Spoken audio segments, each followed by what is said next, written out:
Hello everyone, सभी को नमस्कार, प्रणाम, जय श्री राम। मैं पंकज कुमार।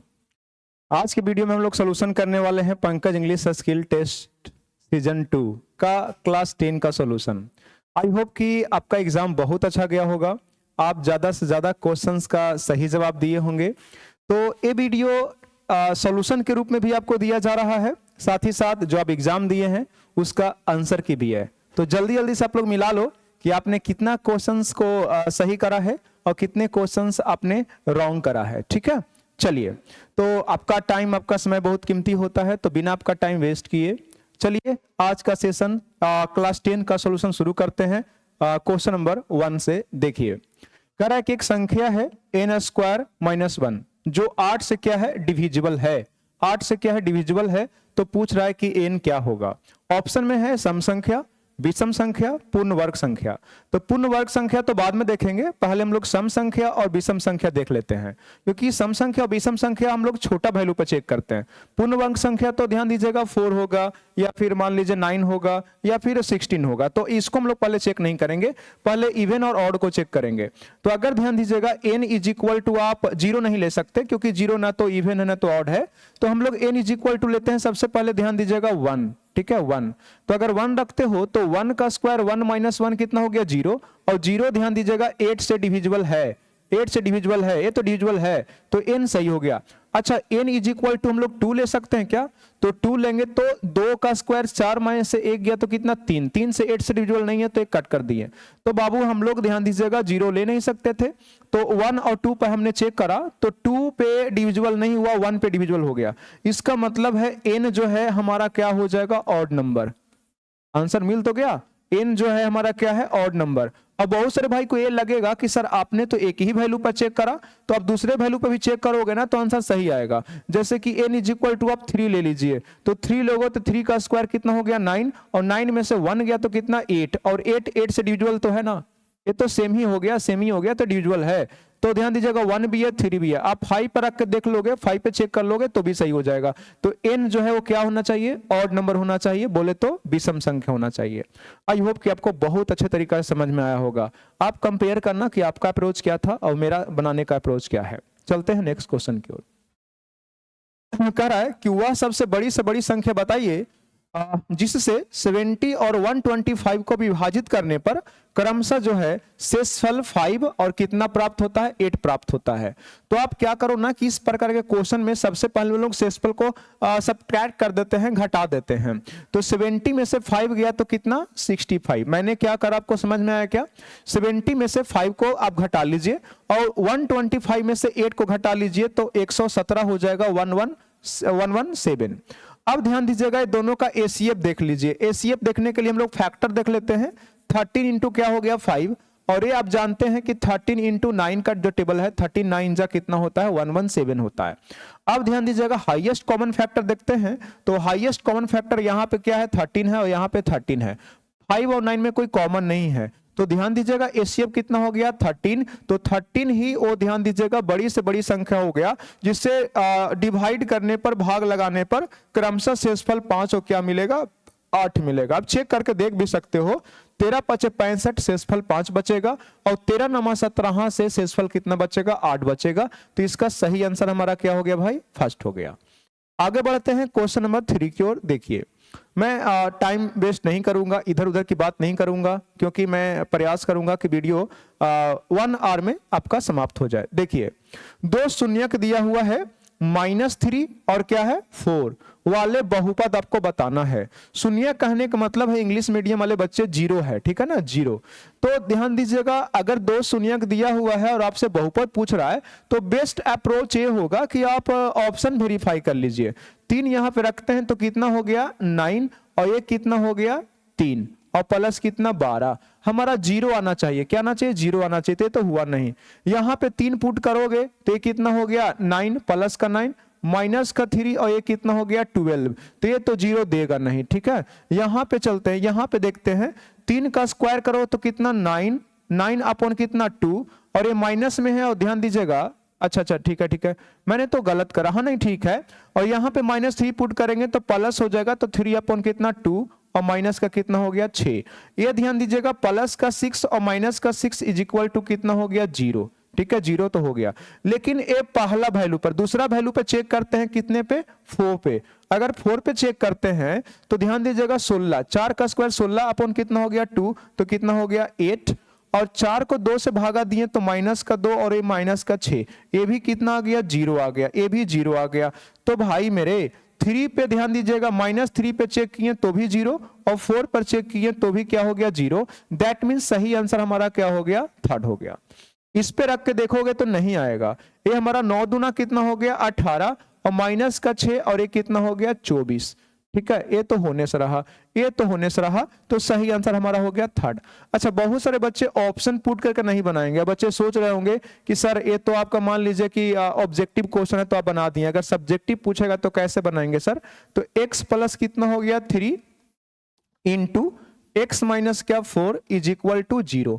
इसको सोल्व कर लेना, आपको ऑप्शन नंबर थर्ड मिल जाएगा। ठीक है, सही आंसर हमारा क्या हो गया, थर्ड हो गया। आगे बढ़ते हैं क्वेश्चन नंबर 4 की ओर। आप लोग कमेंट करके बताना कि आपका कितना क्वेश्चन सही हुआ है और कितना क्वेश्चन रॉन्ग हुआ है। और जब फाइनल रिजल्ट आपको डिक्लेयर किया जाएगा, जब रिजल्ट आपको डिक्लेयर किया जाएगा 19 जनवरी को, तो आप देखना कि आंसर की में आपका कितना आया था और रिजल्ट में आपको कितने मार्क्स आए हैं। देखिएगा, 2 अंकों का संख्या है जिसके अंकों का योग 9 है। यदि इसमें 27 जोड़े जाते हैं तो संख्या के अंक क्या होते हैं, पलट जाते हैं, रिवर्स हो जाते हैं। देखिए मेरे भाई, तो बेस्ट अप्रोच ये है कि ऑप्शन चेक कर लो। अंकों का योग 9 होना चाहिए, तो ये तो पहले ही मतलब इलिमिनेट हो गया। 7 और 2 9 ये भी है, 6 और 3 9 ये भी है, और ध्यान दीजिएगा और 3 और 6 ये भी 9 है। 27 जोड़ने के बाद तुम चेक कर लो कितना 99, अंक नहीं पलटा है। अंक पलटने का मतलब 72 होना चाहिए था। इसमें तुम 27 जोड़ लो तो 90 हो गया, अंक नहीं पलटा है। इसमें तुम 27 जोड़ लो तो ध्यान दीजिएगा कितना हो जाएगा, ये 3 और ये कितना हो जाएगा 63। तो आप देख रहे हैं कि यहां पे एक संख्या क्या था 36, इसमें 27 ऐड कर दिए तो हो गया 63, अंक पलट गया है। तो सही आंसर हमारा कौन हो गया, लास्ट हो गया क्या? सही आंसर क्या हो गया, लास्ट हो गया क्या? आपको नहीं दिख रहा है तो मैं थोड़ा सा इसको मिटाता हूं, है ना। ये आपका क्या है 36 ही है, जिसमें हम लोग 27 ऐड करते हैं तो कितना मिलता है 63 मिलता है। अगर इस प्रकार क्वेश्चन को ऑप्शन से नहीं बनाना चाहोगे तो मैं लिख देता हूं, प्रोसेस आप जानते होंगे, आपके गुरुजी जरूर पढ़ाए होंगे। x plus y is equal to कितना है 9 है। मान लेते हैं कि वो संख्या हमने 2 अंक का 10x प्लस वाई माना था, इसमें 27 ऐड करा गया, तो ये ध्यान दीजिएगा हमारा हो गया 10y प्लस कितना, हाँ ए हो गया 10y प्लस क्या हो गया x। अंक क्या हो गया, पलट गया, अंक क्या हो गया, पलट गया। इसको हम लोग लिख सकते हैं क्या 9y माइनस क्या 9x इज इक्वल टू कितना 27। और ये आपका 2 इक्वेशन हो गया। दोनों इक्वेशन को आप यहां से सोल्व कर देना। ध्यान दीजिएगा 10x प्लस वाई जो आप संख्या माने थे, ओरिजिनल संख्या जो माने थे, ये आपका यहां से भी 36 आ जाएगा, है कि नहीं है। तो मैं प्रोसेस बता दिया, लेकिन ये बेस्ट अप्रोच आपका क्या है, ऑप्शन वाला है ना। बच्चा वाला क्वेश्चन है, दिख रहा था। आई होप कि ये क्वेश्चन आपका बिल्कुल सही हुआ होगा। आगे बढ़ते हैं नेक्स्ट क्वेश्चन की ओर। देखिए, कह रहा है कि 2 इक्वेशन दिया हुआ है और पूछ रहा है कि ये दोनों इक्वेशन जो है आपस में पैरेलल है, कॉन्करेंट है। कॉन्करेंट मींस होता है संपाती, एक ही लाइन पर दोनों आ गया। और एक हो गया क्या प्रतिच्छेदी। समानांतर कहने का मतलब हो गया ऐसे, संपाती कहने का मतलब हो गया एक ही लाइन पे दोनों आ जाए, दोनों आ जाए। और परिच्छेदी कहने का मतलब है इंटरसेक्टिंग, बोले तो ऐसे है। ध्यान दीजिएगा, मैं आपको बता रहा हूं, सुनिए। अगर 2 इक्वेशन ऐसे लिखा हुआ है, देखिए थोड़ा सा बोर्ड पे बढ़िया से देखिएगा, a1x और क्या है, यहां पे मान लीजिएगा कि b1a और b1y है, और मान लो कि c1 है इज इक्वल टू 0। और एक इक्वेशन ऐसे है b2y और ये क्या है c2 इज इक्वल टू 0। तो 3 कंडीशन होता है। एक स्लोप वाला भी कंडीशन होता है, लेकिन स्लोप वाला हम लोग हायर स्टैंडर्ड में पढ़ते हैं, ठीक है। क्लास 11 12 में हम लोग पढ़ते हैं, 10th में हम लोग को वो वाला नहीं पढ़ाया जाता है स्लोप वाला। तो हम लोग ऐसे कर लेते हैं, अगर a1 upon a2 is equal to b1 upon क्या हो गया b2, नॉट इक्वल टू क्या हो गया c1 इज इक्वल टू क्या c2। तो ये हमारा किसका होता है, ए हो गया हमारा क्या पैरेलल।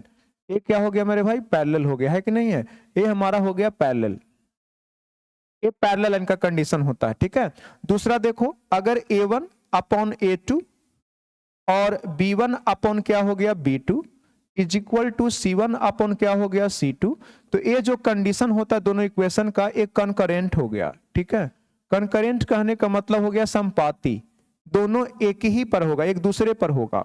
और एक होता है A1 अपॉन क्या A2 note is equal to क्या हो गया B1 अपॉन क्या हो गया B2, ठीक है।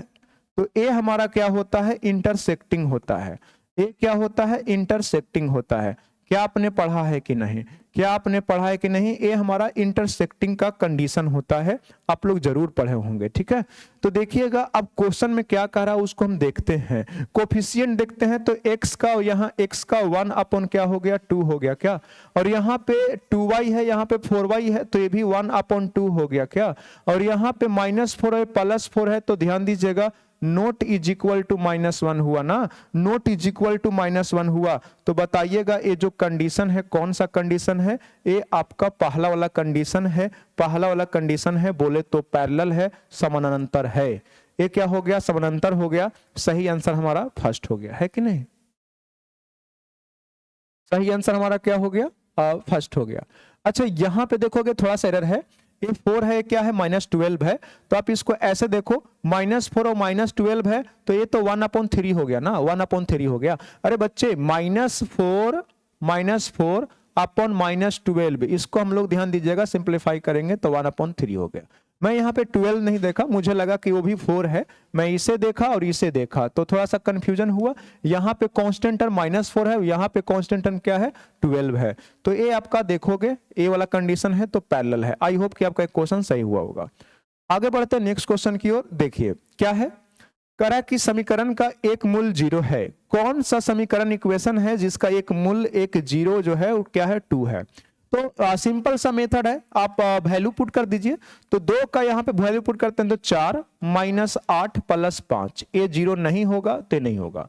यहाँ पे चलते हैं मेरे भाई, ध्यान दीजिएगा, ये हो गया 4 और ये कितना हो गया 6 और माइनस का 12, तो ये भी हमारा नहीं होगा। यहाँ पे रख के देखते हैं तो 2 दूना 4 8 हो गया और माइनस का कितना हो गया 7 दूना कितना, 7 दूना कितना हो गया, थोड़ा सा देख लीजिए, देख लो, ये 7 दूना कितना हो गया 14 प्लस क्या हो गया 6। आप देख रहे हैं कि 8 और 6 14 और माइनस का 14, सही आंसर हमारा क्या हो गया, थर्ड हो गया, क्या थर्ड हो गया, ठीक है। वैल्यू पुट कर देंगे और सही आंसर तक पहुंच जाएंगे। आगे देखोगे एपी पढ़े हैं कि नहीं, समानांतर श्रेणियां पढ़े होंगे, एपी है। कह रहा है कि इसका 11वां पद क्या होगा, आपका पूछ रहा है T11, तो T11 हो जाएगा a + 10d, a प्लस क्या हो जाएगा 10d। आप जानते हैं कि नहीं, Tn का फॉर्मूला आपके गुरुजी पढ़ाते हैं a + n-1 इंटू क्या होता है कॉमन डिफरेंस, ठीक है। अब चलते हैं वैल्यू पुट कर देते हैं, बताओगे फर्स्ट जो हमारा फर्स्ट टर्म है वो कौन है -5, n लिखते हैं, कॉमन डिफरेंस कितना है देख लो, यहाँ पे -5 है, आप यहां से देख सकते हैं कॉमन डिफरेंस, ठीक है। 5 अपॉन क्या है 2 है, तो 5 अपॉन 2 है, ऐसे हम लोग ध्यान दीजिए कट करेंगे तो 25 में से 5 गया तो कितना हो जाएगा 20 हो जाएगा, क्या 20 हो जाएगा। तो सही आंसर क्या हो गया सेकंड, सही आंसर क्या हो जाएगा सेकंड। आगे बढ़ते हैं मेरे भाई, देखोगे नेक्स्ट क्वेश्चन, उस समानांतर श्रेणी जिसका प्रथम पद -2 है और सर्व अंतर क्या है -2 है, तो प्रथम 4 पद बताइएगा। तो प्रथम 4 पद तो ध्यान दीजिएगा, पहला पद तो दम डायरेक्ट दे दिया है कि -2 है, तो -2 यहाँ पे भी है, -2 यहाँ पे भी है, -2 यहाँ पे भी है। अभी क्या बताया a + n-1 इंटू डी, तो दूसरा पद निकालने के लिए क्या करेंगे a + d, ठीक है, पहला तो ये हो गया। और तीसरा पद निकालने के लिए a + 2d, और ध्यान दिए चौथा निकालने के लिए a + 3d, जितना कहेगा उसे कम करके हम लोग d से गुना कर देते हैं। तो देखिएगा क्या हुआ मेरे भाई, a हो गया -2, a + d, तो -2 कितना हो गया -4, और यहाँ पे करेंगे तो -2 2 से गुना कीजिए तो कितना -6, तो ये कितना हो 3 दूनी 6, कितना हो जाएगा -8। तो सही आंसर कौन हो जाएगा, थर्ड हो जाएगा, क्या सही आंसर थर्ड हो जाएगा क्या। आगे चलो, आई होप कि आपका भी सभी क्वेश्चन सही हो रहे होंगे, है कि नहीं है, बिल्कुल सही हो रहा होगा, आप पे बहुत भरोसा है भाई। आगे चलोगे क्वेश्चन नंबर 9, एबीसी सिमिलर है क्यूआरपी का, और दोनों का एरिया का रेशियो दे चुका है, ए बी 18 है, बी सी 15 है, तो पी आर पूछ रहा है। तो इस क्वेश्चन में तुम देखो कि पी आर कहाँ है, तो ए आपका पी आर है।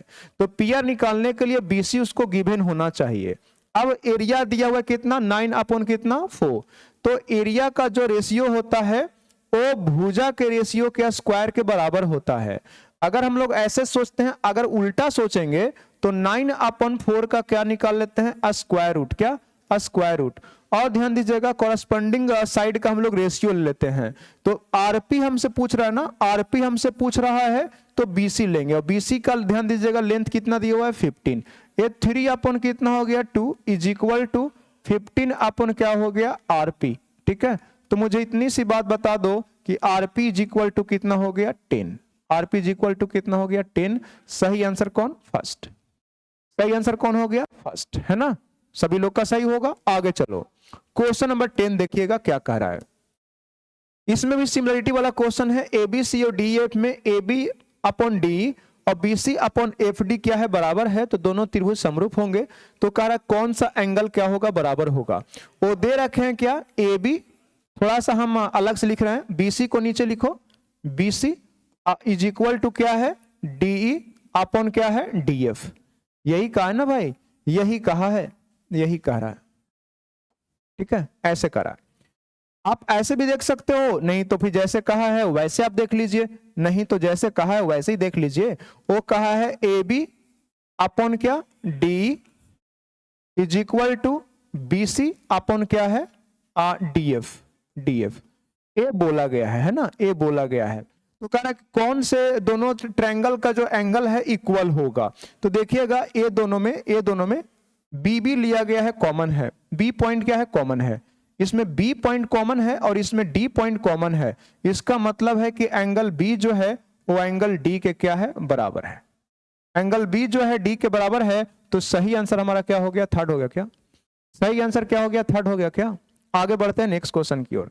आप बताओगे कि आपको मजा आ रहा है कि नहीं। आप कमेंट करके जरूर बताइएगा कि आपको क्वेश्चंस का अप्रोच सही लग रहा है कि नहीं, आपका कितना क्वेश्चन सही हुआ है और कितना क्वेश्चन गलत है। ठीक है, स्किल टेस्ट करवाने का मेरा मेन मकसद होता है कि जूनियर क्लास के बच्चों का बेसिक ठीक करना। और जिस प्रकार से आप लोग का कोऑपरेशन मिल रहा है, सहयोग मिल रहा है, मुझे बहुत खुशी मिल रही है, खुशी हो रहा है कि चलिए जिस चीज़ के लिए मैं इतना खर्च कर रहा हूं और आप लोग के लिए मैं प्रत्येक साल प्रतियोगिता करवा रहा हूं, तो इसका एक आउटपुट मिलना चाहिए था, तो मिल रहा है भाई। अब जरूर गांव के ही बच्चे इंस्पेक्टर बन सकते हैं, अधिकारी बन सकते हैं। प्रत्येक साल ऐसे ही एक दूसरे से कम्पीट कीजिए और अपना लेवल को बूस्ट कीजिए। देखिएगा क्वेश्चन नंबर क्या है 11। बिंदु P एक दिया हुआ है, मूल बिंदु से इसकी दूरी क्या है। तो 2 पॉइंट दिया हुआ है मेरे भाई, एक क्या है x और एक क्या है y। हिंदी में बोलते हैं भुज और एक क्या होता है कोटि। मूल बिंदु से इसका पॉइंट पूछ रहा है। मूल बिंदु जानते हो ना, यही हो गया मूल बिंदु। और ये पॉइंट कहां पे है, ये पॉइंट है -6 और 8। ये पॉइंट यहां मान लीजिए कि -6 और 8 दिया हुआ है, इससे इसका दूरी निकालने बोल रहा है। ठीक है, तो दूरी निकालने के लिए हम लोग क्या निकाल लेंगे, x square plus y square का अंडर रूट। अगर मूल बिंदु से पूछेगा तब, अगर ध्यान दी 2 पॉइंट के बीच में पूछेगा तो अलग होता है। तो 6 का स्क्वायर 36 और 8 का स्क्वायर 64। 36 और 64 100 हो गया, और 100 का स्क्वायर रूट निकालेंगे तो कितना हो गया, 10 हो गया। क्या, तो हमारा आंसर हो जाएगा कौन सा, थर्ड, है ना, थर्ड। आगे बढ़ोगे नेक्स्ट क्वेश्चन देखिए, कह रहा है क्वेश्चन नंबर 12। ठीक है, क्वेश्चन नंबर 12 देखिएगा। शीर्ष ए दिया हुआ है 30, बी दिया हुआ है 70 और सी दिया हुआ है क्या 84। तो त्रिभुज का क्षेत्रफल पूछ रहा है। आप कोऑर्डिनेट पढ़े होंगे, 10 में तो पढ़ना ही है। चलिएगा इसको मैं डिटेल करके बताता हूं। ठीक है, कुछ भाई बोल रहे हैं कि थोड़ा सा अप्रोच को और डिटेल कीजिए, तो चलिए मैं यहाँ पे देखता हूं। यहाँ पे कुछ मेरे भाई बैठे हुए हैं, तो चलिए मैं इसको इन डिटेल बताता हूं। देखिए समझिए, कह रहा है कि एक पॉइंट क्या है 30। तो 30 एक यहाँ पे हम लोग पॉइंट ले लेते हैं 30। ठीक है, और एक पॉइंट है क्या 70। जब भी 0 रहेगा तो x एक्सिस पे लेना। ठीक है, ये हमारा क्या होता है x एक्सिस और ये क्या होता है y एक्सिस, है ना, तो इस पे। और एक पॉइंट क्या है 8 और 4 लिया हुआ है। एक पॉइंट हमारा क्या है मेरे भाई, एक पॉइंट हमारा 8 4 है। तो मान लीजिए कि 8 4 यहां पे एक पॉइंट है 8 4। तो अब इसका हम लोग को क्या पूछ रहा है, क्षेत्रफल कितना होगा। तो इसको तीनों को मिला देते हैं। ये तीनों को मिला दिए। अब बताइएगा तीनों को मिलाने के लिए हम लोगों को क्या चाहिए, ये देखोगे आधार है, तो हम लोग जानते हैं त्रिभुज का क्षेत्रफल होता है हाफ इंटू आधार इंटू ऊंचाई। देखिए हिंदी मीडियम वाले, आधार इंटू क्या हो गया, ऊंचाई। अच्छा बताओगे इस ट्रायंगल का हम लोग यहां से यहां के बीच में यही तो आधार है, यही तो आधार है भाई। तो बताओगे ए हो गया 3 पॉइंट और ए हो गया 7, तो 7 में से 3 गया तो कितना हो गया 4। तो आधार को हम लोग कितना मान लिए हैं, देखिए मैं ब्लैक पेन लेता हूं, हाफ इंटू क्या हो गया 4, और ऊंचाई लेना है ना, तो ऊंचाई में केवल हम लोग को किससे मतलब होगा, 4 से। किससे, 4 से। y का वैल्यू से मतलब होगा, ठीक है। तो y हमारा कितना हो गया, 4 हो गया, तो इसको भी 4 से गुना कर देंगे। तो हमारा ध्यान दीजिएगा 2 से काट देते हैं, तो 4 दूना कितना हो गया 8, 4 दूना कितना हो गया 8। सही आंसर हमारा हो गया कौन, थर्ड, है ना। सही आंसर कौन हो गया, थर्ड हो गया। सही आंसर थर्ड हो गया, है कि नहीं, आपको समझ में आ रहा है कि नहीं, बहुत इजी ये तो क्वेश्चन तो है, ठीक है। यही ध्यान दीजिएगा, यहां से यहां तक हमारा क्या हो गया मेरे भाई, लंबाई हो गया, यही हमारा लंबाई हो गया। अब बताइएगा इसको क्या बोलते हैं, y का पॉइंट बोलते हैं, भुज लिखा हुआ है, और ये हमारा कितना है 4 है। 8 से हमको कोई लेना देना नहीं है, तो सही आंसर हमारा क्या हो गया 8 हो गया। आगे चलते हैं, क्वेश्चन नंबर है 13, कह रहा है कि sine A is equal to 1/2 है, तो कॉट ए का वैल्यू पूछ रहा है। अब मुझे बताइए कि अगर वो दे रखे हैं साइन ए का वैल्यू 1/2, तो बताओगे साइन का वैल्यू हाफ 1/2 कब होता है, जब एंगल हम लोग कितना लेते हैं 30 डिग्री, क्या 30 डिग्री, जब एंगल लेते हैं 30 डिग्री। तो बताओगे कॉट 30 कितना होता है, कॉट 30 हमारा होता है √3, क्या √3, और tan 30 क्या होता है अपोजिट, तो tan 30 लेंगे तो कितना होता है 1/√3। बताओगे cos 30 कितना होता है, तो cos 30 होता है √3 अपन क्या होता है 2 होता है ना। तो हम लोग को पूछ रहा था cot 30 का, तो सही आंसर हो जाएगा कौन, फर्स्ट। सही आंसर क्या हो जाएगा, फर्स्ट हो जाएगा, है ना। समझ में आती है कि नहीं आपको। मैं जब भी आपसे मिलूंगा ना, कहीं पे भी मार्केट में, थिएटर में, मॉल में, ठीक है, दुकान में, कहीं पे भी मैं मिलूंगा, तो आपसे ट्रिग्नोमेट्री का फार्मूला हम जरूर पूछेंगे कि cot 60, tan 60, cosec 60, sec 60 का वैल्यू क्या होता है। आप ध्यान दीजिएगा, मेरा बात जरूर मानोगे, इसे कंठस्थ याद कर लोगे। आगे चलते हैं नेक्स्ट क्वेश्चन की ओर। देखिए कह रहा है कि sine alpha is equal to कितना है 1/2, तो सीधी सी बात है कि अल्फा कितना हो गया 30 डिग्री। कह रहा है cos beta is equal to 1/2 है, तो कॉस्ट कितने पर हाफ होता है 60 पर, तो बीटा इज इक्वल टू कितना हो गया 60। तो आपसे पूछ रहा है कि अल्फा प्लस बीटा कितना होगा, तो अल्फा प्लस बीटा कितना होगा 90 डिग्री होगा, है ना, 90 डिग्री होगा। सही आंसर हमारा हो गया कौन सा, लास्ट, लास्ट। आई होप कि आपको समझ में आया होगा, बहु वाला सब क्वेश्चन है। आगे बढ़ोगे क्वेश्चन नंबर 15, देखिए sine A is equal to x है और cos A is equal to y है, तो आपसे पूछ रहा है x square plus y square is equal to कितना होगा। एक्स और वाई का वैल्यू पुट कर दो, तो साइन स्क्वायर ए प्लस कॉस स्क्वायर ए, है ना, कॉस स्क्वायर ए, तो इसका वैल्यू तो 1 ही होता है ना, इसका वैल्यू तो 1 होता है। ए हमारा हो गया आंसर, ऑप्शन नंबर फर्स्ट। आगे बढ़ो, देखिएगा क्वेश्चन नंबर 16 क्या कह रहा है, 6 मीटर ऊंचा एक खंबे की छाया भूमि पर इतना मीटर लंबी पड़ती है।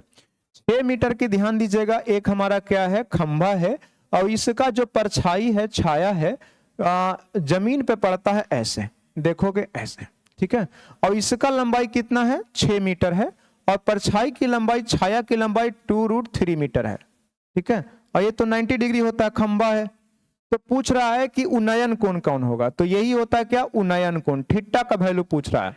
तो मुझे इतनी सी बात बताओ कि tan theta is equal to क्या होता है, लंब बटा आधार होता है। लंब 6 है, आधार कितना है 2/√3 है।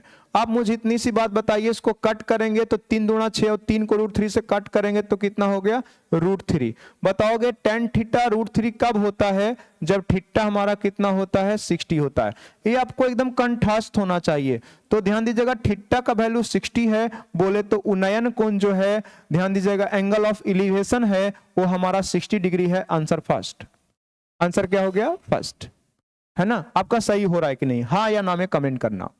आगे देखोगे क्वेश्चन नंबर क्या है 17, कॉसेक 60 का मान क्या होगा। आप जानते हैं मेरे भाई कि साइन 60 क्या होता है √3 अपन क्या होता है 2 होता है, क्या √3 अपॉन क्या होता है 2 होता है क्या। तो मुझे इतनी सी बताओ कि साइन का अपोजिट क्या होता है, कॉसेक क्या, कॉसेक 60 डिग्री। तो कॉसेक 60 डिग्री क्या हो जाएगा 2 अपॉन √3, क्या हो जाएगा 2 अपॉन √3 है ना, 2/√3 सही आंसर हो जाएगा सेकंड। सब बहु वाला क्वेश्चन है, बस मैं आपका बेसिक चेक करना चाहता हूं कि आपका बेसिक कैसा है। और अगर आपका बेसिक अच्छा है तो आप पंकज इंग्लिश में आइए, ध्यान दीजिएगा, आपको बहुत कम समय में बेहतर बना दिया जाएगा। ठीक है, आपका इंस्पेक्टर बनने का सपना बहुत जल्दी पूरा हो जाएगा, लेकिन आपका बेसिक अच्छा होना चाहिए। आगे चलिएगा, क्वेश्चन नंबर 18 देखो, यदि वृत्त की त्रिज्याओं के बीच का एंगल का कोण 130 है तो इन त्रिज्याओं को सिरों पर खींची गई स्पर्श रेखा के बीच का कोण क्या होगा। थोड़ा इंग्लिश पढ़ते हैं। The angle between two radii of a circle is 130, then the angle between tangent at the end of क्या है रेडियाई। ध्यान दीजिएगा क्या है समझिए, angle between two radii of a क्या है सर्किल 130 डिग्री है, then the angle between tangents at the end of क्या है रेडियाई। एक क्वेश्चन आपको समझ में आ रही है क्या? आप लोग कितने लोग इस क्वेश्चन को बनाए हैं जल्दी से कमेंट करके बताइएगा। ठीक है, ठीक है। देखो, एक क्या है वृत्त है, एक क्या है वृत्त है, एक सर्किल है। इसके त्रिज्याओं के बीच का जो हमारा एंगल है 130 डिग्री है। दो त्रिज्याओं के बीच का जो एंगल है 130 डिग्री है। दो त्रिज्या हम लोग कैसे ले सकते हैं, मान लीजिए ऐसे, ये हो गया दो त्रिज्या, और दोनों त्रिज्या के बीच का एंगल कितना है 130 डिग्री है। तो पूछा जा रहा है कि त्रिज्याओं के सिरों से खींची गई स्पर्श रेखा के बीच की लंबाई क्या होगा। मान लीजिए कि ध्यान दीजिएगा, देखो देखो, यहां से एक स्पर्श रेखा ऐसे और यहां से एक स्पर्श रेखा ऐसे खींच जाती है। और स्पर्श रेखा को मान लीजिए कि हमेशा अक्सर पी से लोग नाम देते हैं। ठीक है, गुरुजन जितने भी हैं पी से नाम देते हैं। तो यही पी के बीच में हमारा थीटा कोण बनता है, तो थीटा का वैल्यू क्या होगा। अगर तुमको एक क्वेश्चन ऐसे समझ में नहीं आता है, चलिए मैं थोड़ा सा इस क्वेश्चन को ऐसे बना दिया, तो एक क्वेश्चन को थोड़ा मैं सीधे करके बनाता हूं। ठीक है, सीधी सी बात, ऐसे कह रहा था कि एक टेंजेंट ए है और एक टेंजेंट हमारा ए है।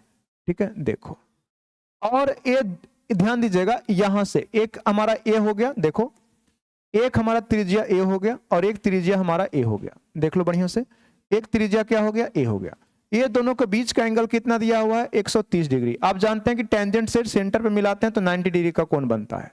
तो हमसे पूछ रहा है कि ए वाला एंगल कितना होगा, ए वाला एंगल कितना होगा जिसे वो थीटा बोल रखा है, थीटा का वैल्यू कितना होगा। आप मुझे इतनी सी बात बताइए कि यहां से यहां आप चल रहे हैं, यहां से यहां चल रहे हैं, तो ये आपको एक चतुर्भुज दिख रहा है क्या, एक चतुर्भुज दिख रहा है क्या। तो बताओगे एक चतुर्भुज या क्वाड्रिलेटरल के चारों कोण का जो कितना होता है 360, तो 90 और 90 एक तो 180 ऐसे हो गया। तो ये दोनों को मिलाकर सम कितना होना चाहिए 180 होना चाहिए। तो ध्यान दीजिएगा, theta plus 130 is equal to 180 होता है। तो थीटा इज इक्वल टू कितना हो जाएगा 50 डिग्री। कितना हो जाएगा 50 डिग्री। सही आंसर हमारा क्या हो जाएगा, सेकंड हो जाएगा। अच्छा, अगर ध्यान दीजिएगा पूछता कि आप यहां पे बताइए, इससे जो आपका पेरीमीटर बनता वो वाला एंगल बताइए, तो ये हो जाता 130 अपॉन कितना 2 इज इक्वल टू कितना हो जाता 65 डिग्री, है ना। ये 65 डिग्री हो जाता, आंसर कौन हो जाता हमारा 65 होता। लेकिन वो पेरीमीटर पर पूछता तब, ये टेंजेंट के द्वारा बना है जो मिला है उस पर पूछ रहा है। ठीक है, आगे चलते हैं नेक्स्ट क्वेश्चन। वृत्त पर किसी एक बाह्य बिंदु से कितनी स्पर्श रेखा खींची जा सकती है। तो ध्यान दीजिएगा, ए हमारा क्या है सर्किल, और इस सर्किल से किसी वृत्त पर ध्यान दीजिएगा मैक्सिमम 2 ही स्पर्श रेखा खींचा जा सकता है, 2 ही स्पर्श रेखा खींचा जा सकता है। तो सही आंसर हमारा क्या हो गया सेकंड, है ना, सही आंसर हो गया सेकंड। आगे चलोगे, क्वेश्चन नंबर 20 कह रहा है कि यदि एक वृत्त की परिधि एक वर्ग के परिमाप के बराबर है तो उनके क्षेत्रफलों का अनुपात क्या होगा। तो सबसे पहले तो आप परिधि बराबर कर लीजिए। तो वृत्त का परिधि कितना हो जाएगा 2πr। ठीक है, ये मान लीजिए क्या हो गया वृत्त हो गया, और एक हमारा क्या है वर्ग है। तो वर्ग में तो भुजा ए होता है ना, भुजा ए होता है, तो इसका परिधि भी क्या है बराबर है, परिमिति बराबर है। परिधि तो सर्किल का होगा, उसका परिमिति होगा, तो क्या हो गया 4a। अब देख लीजिए रेडियस और भुजा का, रेडियस और भुजा का रेशियो क्या है। तो 2 से कट कर दिए, तो इसको 2 से कट कर दिए तो कितना हो गया 2 अपॉन क्या पाई, 2 अपॉन क्या हो गया पाई हो गया। आपको पूछ रहा है कि उनके क्षेत्रफलों का अनुपात क्या होगा। तो क्षेत्रफल का अनुपात निकालते हैं, पाई आर स्क्वायर अपन क्या हो गया ए स्क्वायर, है ना। अब देखिए बढ़िया से समझिए इसको, देखिए तो पाई स्क्वायर करेंगे तो पाई इंटू आर स्क्वायर करेंगे तो कितना हो गया 4, और यहां से देखो ए हमारा ध्यान दीजिएगा, ए जो पाई है तो पाई इंटू कितना हो गया पाई, ये पाई से पाई क्या होता है कट जाता है, पाई से पाई कट जाता है तो ये हो गया हमारा 4। अब इसको कर देते हैं 22 और 7 को ऊपर ले गए तो गुणा का 7, ये देख लो कितना हो गया 14 बटा क्या 11, 14 बटा 11। तो ध्यान दीजिएगा अगर एक सर्किल लिखा हुआ है, ये सर्किल था और ये हमारा क्या था स्क्वायर था, तो इसके क्षेत्रफल का रेशियो कितना हो जाएगा 14 इज टू कितना 11, 14 इज टू 11 कब, जब दोनों का परिधि परिमिति बराबर रहेगा तब। तो आंसर हमारा कौन हो गया सेकंड, आंसर क्या हो गया सेकंड। क्योंकि आप लोग क्लास 10 में हैं तो थोड़ा सा इन डिटेल हमको पढ़ाना पड़ेगा, मैं इसका कोई शॉर्टकट नहीं बताऊंगा, तो चलिए इन डिटेल ही हम लोग पढ़ते हैं। तो पहले हम लोग त्रिज्या और भुजा का साइड निकाले और रेशियो निकाले हैं, उसके बाद हम लोग क्षेत्रफल का रेशियो निकाल लिए हैं। आपको समझ में आया कि नहीं? अगर वीडियो अच्छा लगेगा तो कमेंट जरूर कीजिएगा भाई। आगे देखोगे क्या कह रहा है, ठोस को एक आकार से दूसरे आकार में बदलने पर नए आकार का आयतन क्या रहेगा। तो आयतन तो वही रहेगा, आयतन तो वही रहेगा ना, वॉल्यूम वही रहेगा। आप शंकु से गोला बना दोगे, गोला से ध्यान दीजिएगा शंकु बना दोगे, शंकु से घन बना दोगे, तो वॉल्यूम वही रहेगा, चेंज नहीं करेगा, ठीक है, चेंज नहीं होता, वॉल्यूम तो उतना ही रहता है। वॉल्यूम कहने का मतलब सब्सटेंस, सब्सटेंस उतना ही रहेगा, मटेरियल उतना ही रहेगा, और मटेरियल उतना ही रहेगा तो वॉल्यूम तो सेम ही रहेगा। अलग बात है कि आप स्फीयर को पिघलाकर कोन बना दीजिए या सिलेंडर बना दीजिए या क्यूब बना दीजिए या क्यूबाइड बना दीजिए, लेकिन उसमें लगा हुआ मटेरियल तो उतना ही रहेगा। तो याद रखना, ध्यान दीजिएगा क्या है शेप चेंज होने से, ध्यान दीजिएगा ऑब्जेक्ट वस्तु का शेप चेंज होने से वॉल्यूम पे कोई फर्क नहीं पड़ता है, वही रहता है। आगे चलिएगा नेक्स्ट क्वेश्चन। तिर्यक ऊंचाई कितना है 45 है, बाल्टी वाले का ऊपरी और निचले सिरे का त्रिज्या इतना है, तो बाल्टी का पृष्ठीय क्षेत्रफल बताना है। देखिएगा इस प्रकार का शायद एक बाल्टी है, बाल्टी तो शायद इसी प्रकार का रहता है। हंसना नहीं भाई, अगर फोटो अच्छा नहीं बनेगा तो हंसना नहीं, मैं इंग्लिश का टीचर हूं, मैं इंग्लिश पढ़ाता हूं, ठीक है। अब मैथ पढ़ा दे रहा हूं, शौक है तो मैं मैथ थोड़ा सा बता दे रहा हूं, ठीक है। अब मैथ अच्छा लगेगा तो कमेंट जरूर कीजिएगा, मैं मैथ भी पढ़ाने लग जाऊंगा। देखो यही क्या है, हमारा बाल्टी है और इसमें बाल्टी में बहुत सारे पानी भरा हुआ है। हम लोग खेत में से आ रहे हैं बाल्टी लेकर, उसमें बहुत सारे मछली पकड़े हुए हैं। हम लोग गांव में ऐसे ही करते हैं ना, बाल्टी में मछली रख कर आते हैं, इसमें पानी रहता है। घर पर लाते लाते कुछ मछलियां मर जाती है और कुछ कुछ मछली जिंदा बचता है, तो उसको आप घर पे मार देते हैं ना। देखो इसका पूछ रहा है curve surface area, curve surface area इसका पूछ रहा है कि क्या होगा। इसका कर्व सरफेस एरिया क्या होगा, सुनिए पहले, फ्रस्ट्रम है, बोले तो क्या है छिन्नक है, तो इसका कर्व सरफेस एरिया होगा pi into r plus r into क्या हो जाएगा एल, ठीक है।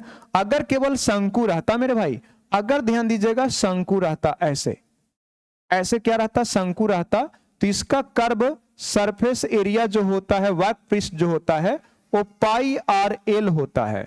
तो शंकु का वक्र पृष्ठ पाई आर एल होता है, लेकिन जब इसको बीच में से हम लोग उड़ा देते हैं तो इस प्रकार का फोटो बनता है और इसमें दो दो त्रिज्या हो जाता है, ये आर होता है कैपिटल और ये हम लोग इसको बोलते हैं स्मॉल आर। क्या इसको हम लोग क्या बोलते हैं मेरे भाई, इसको बोलते हैं स्मॉल आर। यहां से यहां क्या हो गया स्मॉल आर हो गया। तो इसका जब वक्र पृष्ठ हम लोग निकालते हैं ना, तो दोनों त्रिज्या को क्या करते हैं ऐड करते हैं। तो इसका निकालने की कोशिश करते हैं, देखो कैसे। पाई का वैल्यू रखा है तो पाई का वैल्यू हम लोग रख देंगे, तो हो गया 22 अपॉन कितना 7, ठीक है। आर प्लस आर 28 और 7 कितना हो गया 35, और एल दिया हुआ है तिर्यक ऊंचाई जिसको हम लोग एल बोलते हैं, ठीक है। ए दिया हुआ है 45, ए कितना दिया हुआ है 45। अब मुझे इतनी सी बात बताओ कि 7 पच्चे 35 हो गया और 22 पच्चे 110 हो गया, और 110 को 45 से गुना करेंगे 11 पच्चे 55 और 11 चौके 44 और 5 कितना हो गया 49, 49 50 हमारा सही आंसर होगा, है ना। 49 50 सही आंसर होगा, जो कि फर्स्ट ऑप्शन में है। आपका सही आंसर आया था कि नहीं, आप कमेंट करके बताओगे कि आपका आंसर सही आया था कि नहीं। चलोगे नेक्स्ट क्वेश्चन, क्वेश्चन नंबर 23। देखिए, अगर कोई घटना नहीं घटता है तो उसका प्रोबेबिलिटी क्या होता है। ठीक है, तो कोई घटना घटेगा ही नहीं तो उसका प्रोबेबिलिटी क्या होता है, 0 होता है। घटना घटना चाहिए, जैसे आपको बोला जाता होगा कि कार्ड से एक कार्ड निकालते हैं तो उसका प्रोबेबिलिटी कितना होता है, तो घटना घटने की चांसेस कितना है, 52, और उसमें से एक घटना घट गया है तो प्रोबेबिलिटी क्या होता है, 1/52 होता है। अगर सिक्का को एक बार उछाला जाएगा तो हेड आने का प्रोबेबिलिटी प्रायिकता क्या होगा, तो जब तक हम लोग सिक्का को उछालेंगे नहीं तब तक हम लोग संभावना कैसे निकालेंगे। प्रोबेबिलिटी मींस क्या होता है, संभावना। ठीक है, कि हेड आएगा कि टेल आएगा। अगर घटना घटता ही नहीं है तो प्रोबेबिलिटी क्या होता है, 0 होता है। ठीक है, प्रायिकता आने के लिए घटना को घटना पड़ेगा, नहीं तो प्रोबेबिलिटी नहीं मिलेगा, है कि नहीं। चलो एकदम बहु वाला क्वेश्चन था। संचयी बराबरता सारणी की रचना करने में उपयोगी होता है। तो एक क्वेश्चन आपको गुरुजी पढ़ाए होंगे, चूंकि ये थोड़ा लंबा हो जाएगा तो मैं ना तो फार्मूला लिखना चाहूंगा ना तो इसको ध्यान दीजिएगा प्रूव करना चाहूंगा। मैं बता देता हूं कि संचयी बराबरता जो है इसको रचना करने के लिए हम लोग मीडियन का प्रयोग करते हैं। मीडियन उपयोगी होता है जिसको माध्यिका या माध्यक बोलते हैं। ठीक है, मीडियन। आगे बढ़ते हैं नेक्स्ट क्वेश्चन की ओर। 25 मैथ का लास्ट क्वेश्चन है, देख लो। Which of the following can't be probability of an event? कह रहा है एक घटना को घटित होने का संभावना क्या है, तो बताइएगा। 1/3 तो है, 3 चांस है, 3 में से हो सकता है कि 1 हो जाएगा। मान लीजिए कि आपका किसी भी क्वेश्चन का 3 ऑप्शन बनाया गया, 3 ऑप्शन, और आपको सही आंसर पता नहीं है तो आप तुक्का लगाते हैं। तो मान लीजिए एप्पल लगा दिए, तो बताइएगा सही होने का प्रोबेबिलिटी कितना हो जाएगा, 1 क्या हो जाएगा, 3 हो जाएगा। मान लीजिए कि आपका ऑप्शन कितना है, 4 है, और 4 ऑप्शन में से आप 1 लगा दिए तो सही होने का संभावना प्रोबेबिलिटी कितना हो जाएगा, 1/4 हो जाएगा, 1/4 हो जाएगा। तो आप ऐसे ही रिलेट करते हो ना, तो 0.01 होगा। 3% कहने का मतलब बच्चे 3/100, 100 टोटल ध्यान दीजिएगा चांस है जिसमें से 3 घटता है, तो आप 3/100 बोल सकते हैं। याद रखना प्रोबेबिलिटी किसी भी घटना को घटने का, ध्यान दीजिएगा, जो प्रोबेबिलिटी होता है वो हमेशा मेरे भाई, हमेशा ध्यान दीजिएगा 1 से कम होता है। एक बात याद रखना, हमेशा 1 से कम होता है। प्रोबेबिलिटी हमेशा 1 से कम होगा। 1 से कम है, 1 से कम है, 1 से कम है, 3/100 1 से कम है। लेकिन देखोगे ये 17/16 1 से ज्यादा है। अंश कभी भी हर से ज्यादा नहीं होना चाहिए, नहीं तो ओ निकाला हुआ प्रोबेबिलिटी क्या है, गलत है। सही आंसर हमारा हो जाएगा लास्ट, है ना। सही आंसर हो जाएगा क्या, लास्ट। प्रोबेबिलिटी हमेशा 1 से कम होता है। आगे चलते हैं मेरे भाई, देखिए अब हम लोग चलते हैं जीएस की ओर। देखिए जनरल अवेयरनेस, ठीक है। देखो एजेंडा 21 क्या है, एजेंडा 21 से संबंधित क्या है, तो एजेंडा 21 से संबंधित है पर्यावरणीय संरक्षण, आतंकवादी सुरक्षा, औद्योगिकरण और राष्ट्रीय विकास। देखिएगा एजेंडा 21 जो है अंतरराष्ट्रीय पृथ्वी शिखर सम्मेलन का एक उद्देश्य था जो 1992 में हुआ था। कब, 1992 में हुआ था। उसी में एक मुख्य उद्देश्य रखा गया था यूएन के द्वारा, संयुक्त राष्ट्र के द्वारा, और उसका मुख्य उद्देश्य था सतत विकास, सस्टेनेबल डेवलपमेंट। यहाँ पे सस्टेनेबल डेवलपमेंट नहीं है लेकिन नेशनल डेवलपमेंट है, तो मोस्ट अप्रोप्रिएट जो ऑप्शन होगा वो फर्स्ट होगा। वो क्या होगा, फर्स्ट होगा। लेकिन ऐसे लिखा हुआ है उसमें सस्टेनेबल डेवलपमेंट। सस्टेनेबल डेवलपमेंट का मतलब हो गया सतत विकास, लेकिन ऑप्शन में नहीं है तो नेशनल डेवलपमेंट आप बोल सकते हैं, जिसमें सतत विकास हो, लगातार विकास हो। ठीक है, तो हमारा सही आंसर हो जाएगा कौन, फर्स्ट। आगे देखिएगा नेक्स्ट क्वेश्चन। निम्नलिखित में से किस प्रांत में सीढ़ीदार सोपानी कृषि की जाती है। देखिएगा कृषि जो है सीढ़ीनुमा कृषि इसी प्रकार से होता है। मैं जल्दी में गया था उत्तराखंड, आपको देखिएगा उत्तराखंड का मैं फोटो यहाँ पे दिखा रहा हूँ। यही उत्तराखंड में इसी प्रकार का खेती होता है जिसको हम लोग बोलते हैं सीढ़ीदार या सोपानी खेती। जैसे हम लोग बिहार में जो जमीन है, भूमि है, खेती बाड़ी होती है, वो फ्लैट जमीन पर होता है। ध्यान दीजिएगा एक जगह पे 4 एकड़ 5 एकड़ 6 एकड़ लोग का जमीन होता है, 5 बीघा 6 बीघा 10 बीघा। यहाँ पे तो मतलब प्रत्येक गांव में खेलने का मैदान होता है, क्रिकेट ग्राउंड होता है। लेकिन आप उत्तराखंड, हिमाचल प्रदेश, जम्मू कश्मीर में चल जाओगे तो फ्लैट जमीन बहुत कम मिलेगा, वहां पहाड़ी इलाका है, तो केवल और केवल पहाड़ी इलाका। मैं जब उत्तराखंड में गया था, केदारनाथ 4 धाम पे मैं गया था अपने मम्मी पापा के साथ, तो लगभग 200-300 किलोमीटर का डिस्टेंस ट्रेवल करने के बाद भी हम लोग को फ्लैट जमीन नहीं मिला था, केवल पहाड़ी से होकर गुजर रहे थे, पहाड़ से होकर। बहुत डरावना सीन होता था।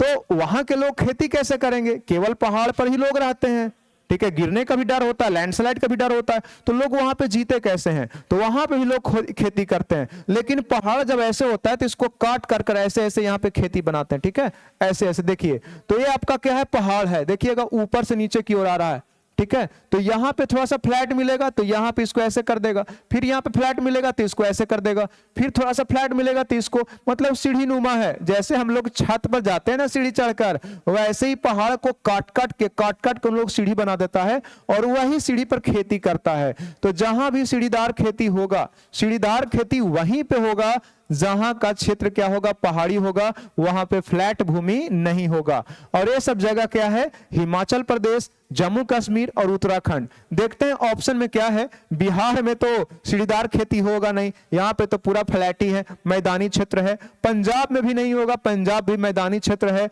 हरियाणा भी मैदानी क्षेत्र है। अरे भाई ये तीनों तो अगल बगल में है, पंजाब, हरियाणा, दिल्ली, उत्तर प्रदेश, ऐसा तो फ्लैट है, तो उत्तराखंड सही आंसर हो जाएगा। हिमाचल प्रदेश भी हो सकता था, लेकिन हिमाचल प्रदेश ऑप्शन में नहीं है ना। मजा आया कि नहीं? आपको समझ में आया कि सीढ़ीदार या सोपान खेती क्या होती है? आगे बढ़ो। पंजाब में भूमि निम्नीकरण, ध्यान दीजिएगा, लैंड डिग्रेडेशन। इंग्लिश मीडियम वाले देखो लैंड डिग्रेडेशन। अच्छा, हिंदी मीडियम वाले को निम्नीकरण नहीं समझ में आती है तो क्षरण समझो। क्षरण मतलब हो गया भूमि का, मिट्टी का, मृदा का कटाव। तो मृदा के कटाव के बहुत सारे कारक हैं, जैसे फ्लड्स आ गया, पहाड़ी क्षेत्र का भी मैं चर्चा कर रहा था, वहां पे लैंडस्लाइड आ गया, ठीक है। एक्सेसिव यूज ऑफ फर्टिलाइजर्स, आप फर्टिलाइजर्स का, खाद का बहुत प्रयोग करते हैं तो मिट्टी क्या होते हैं, कमजोर हो जाते हैं, तो हवा से, धूल से, बरसात से वो क्या होते हैं, बह जाते हैं, वो भी एक कारण होता है। आप बहुत ज्यादा जानवर को चरा देते हैं, ओवर ग्रेजिंग कर देते हैं, तो ज्यादा घास अगर जानवर चर जाएगा तो जो घास वहां के मिट्टी को जकड़े हुए था वो मिट्टी कमजोर होगा, और पानी वर्षा होगी तो मिट्टी क्या हो जाएगा, बह जाएगा। तो बाढ़ भी एक कारण है, ठीक है, लैंडस्लाइड भी एक कारण है, ओवर ग्रेजिंग भी एक क्या है, कारण है, बहुत सारा कारण होता है, ठीक है, वर्षा भी एक कारण है। लेकिन पंजाब में और हरियाणा में जो भूमि का, मिट्टी का क्षरण होता है, मिट्टी बह जाता है एक जगह से दूसरे जगह, वो हमारा इंटेंसिव फार्मिंग नहीं है, बहुत ज्यादा खेती होता है, ये नहीं है। डिफोरेस्टेशन, डिफोरेस्टेशन जो है मिट्टी कटाव का, लैंड जो है डिग्रेडेशन, उसका सबसे बड़ा कारण काउज होता है क्या, डिफोरेस्टेशन। लेकिन पंजाब में फॉरेस्ट नहीं है कि वहां पे डिफोरेस्टेशन से हो रहा है। मोर इरिगेशन, हाँ, अधिक सिंचाई से ही पंजाब में मिट्टी का कटाव या क्षरण होता है। तो सही आंसर हमारा क्या हो गया, थर्ड। बताइएगा, बिहार में प्रत्येक साल सूखा घोषित किया जाता है, सूखा का पैसा आता है सबका, यहाँ पे बारिश नहीं होती, पानी यहाँ पे नहीं है, लेयर चला जाता है नीचे, ग्राउंड वाटर बहुत नीचे चला जाता है। लेकिन पंजाब में ध्यान दीजिएगा, नल से, पंप से, हैंड पंप से इतना खेत का सिंचाई होता है, इतना सिंचाई होता है कि पानी में वहां का मिट्टी का कटाव हो जाता है, मिट्टी बह जाती है। तो सही आंसर हमारा क्या हो जाएगा, थर्ड हो जाएगा, है ना। आई होप कि आपको समझ में आ रहा होगा। देख रहे हैं यहीं पे पंजाब में इतना सारा, ध्यान दीजिएगा, पंप लगा हुआ है कि आप सोच नहीं सकते, वहां पे मतलब बहुत खेती होता है और पानी से लोग मिट्टी को बहा देते हैं। आगे चलोगे, नेक्स्ट क्वेश्चन। दो या दो से अधिक देशों के बीच के व्यापार कहलाता है। आंतरिक व्यापार तो देश के अंदर ही होता है, तो ये तो होगा नहीं। स्थानीय व्यापार, स्थानीय व्यापार मतलब लोकल, एक राज्य से दूसरे राज्य में व्यापार कर रहे हैं तो उसको स्थानीय बोलेंगे, ठीक है। ऐसे स्थानीय और इंटरनल ट्रेड लगभग सेम होता है, लेकिन स्थानीय मतलब हो गया लोकल ट्रेड, एक जगह से दूसरी जगह कर रहे हैं। तो बाहरी व्यापार और क्या है, अंतरराष्ट्रीय व्यापार। बाहरी व्यापार का मतलब हो गया एक राज्य के अंदर करते हैं तो लोकल है, एक राज्य से दूसरे राज्य करते हैं तो भी एक्सटर्नल ट्रेड उसको बोल सकते हैं। लेकिन एक देश से दूसरे देश करते हैं ना, तो उसको हम लोग इंटरनेशनल बोलते हैं। क्या, इंटरनेशनल, इंटरनेशनल। बाहरी व्यापार कोई जरूरी नहीं कि इंटरनेशनल होगा, लेकिन ध्यान दीजिएगा इंटरनेशनल तो एकदम क्लियर लिखा हुआ है, तो सही आंसर हो जाएगा थर्ड। आगे देखोगे, कह रहा है कि चूना पत्थर किस उद्योग में कच्चा माल के रूप में प्रयोग किया जाता है। तो आप जान लें कि चूना पत्थर से सीमेंट और चूना बनता है, ज्यादा सीमेंट बनता है। देखिएगा यही आपका जो उजला वाला दिख रहा है ये चूना पत्थर है, ठीक है, ये चूना पत्थर है ना, और इसी से बनता है सीमेंट। देखिएगा यहाँ पे बच्चा हाथ में लिया हुआ है सीमेंट, जिससे हम लोग क्या बनाते हैं, घर बनाते हैं, जिससे हम लोग क्या बनाते हैं, घर बनाते हैं ना। देखो यही आपका सीमेंट है, बहुत वैरायटी का सीमेंट होता है। तो सीमेंट का ही कच्चा पदार्थ जो है, कच्चा जो ध्यान दीजिएगा माल है, कच्चा जो माल है वो हमारा रॉ मटेरियल जो है वो क्या है, चूना पत्थर है। तो सीमेंट हो जाएगा, क्या सीमेंट हो जाएगा, सीमेंट। आगे चलते हैं नेक्स्ट क्वेश्चन की ओर।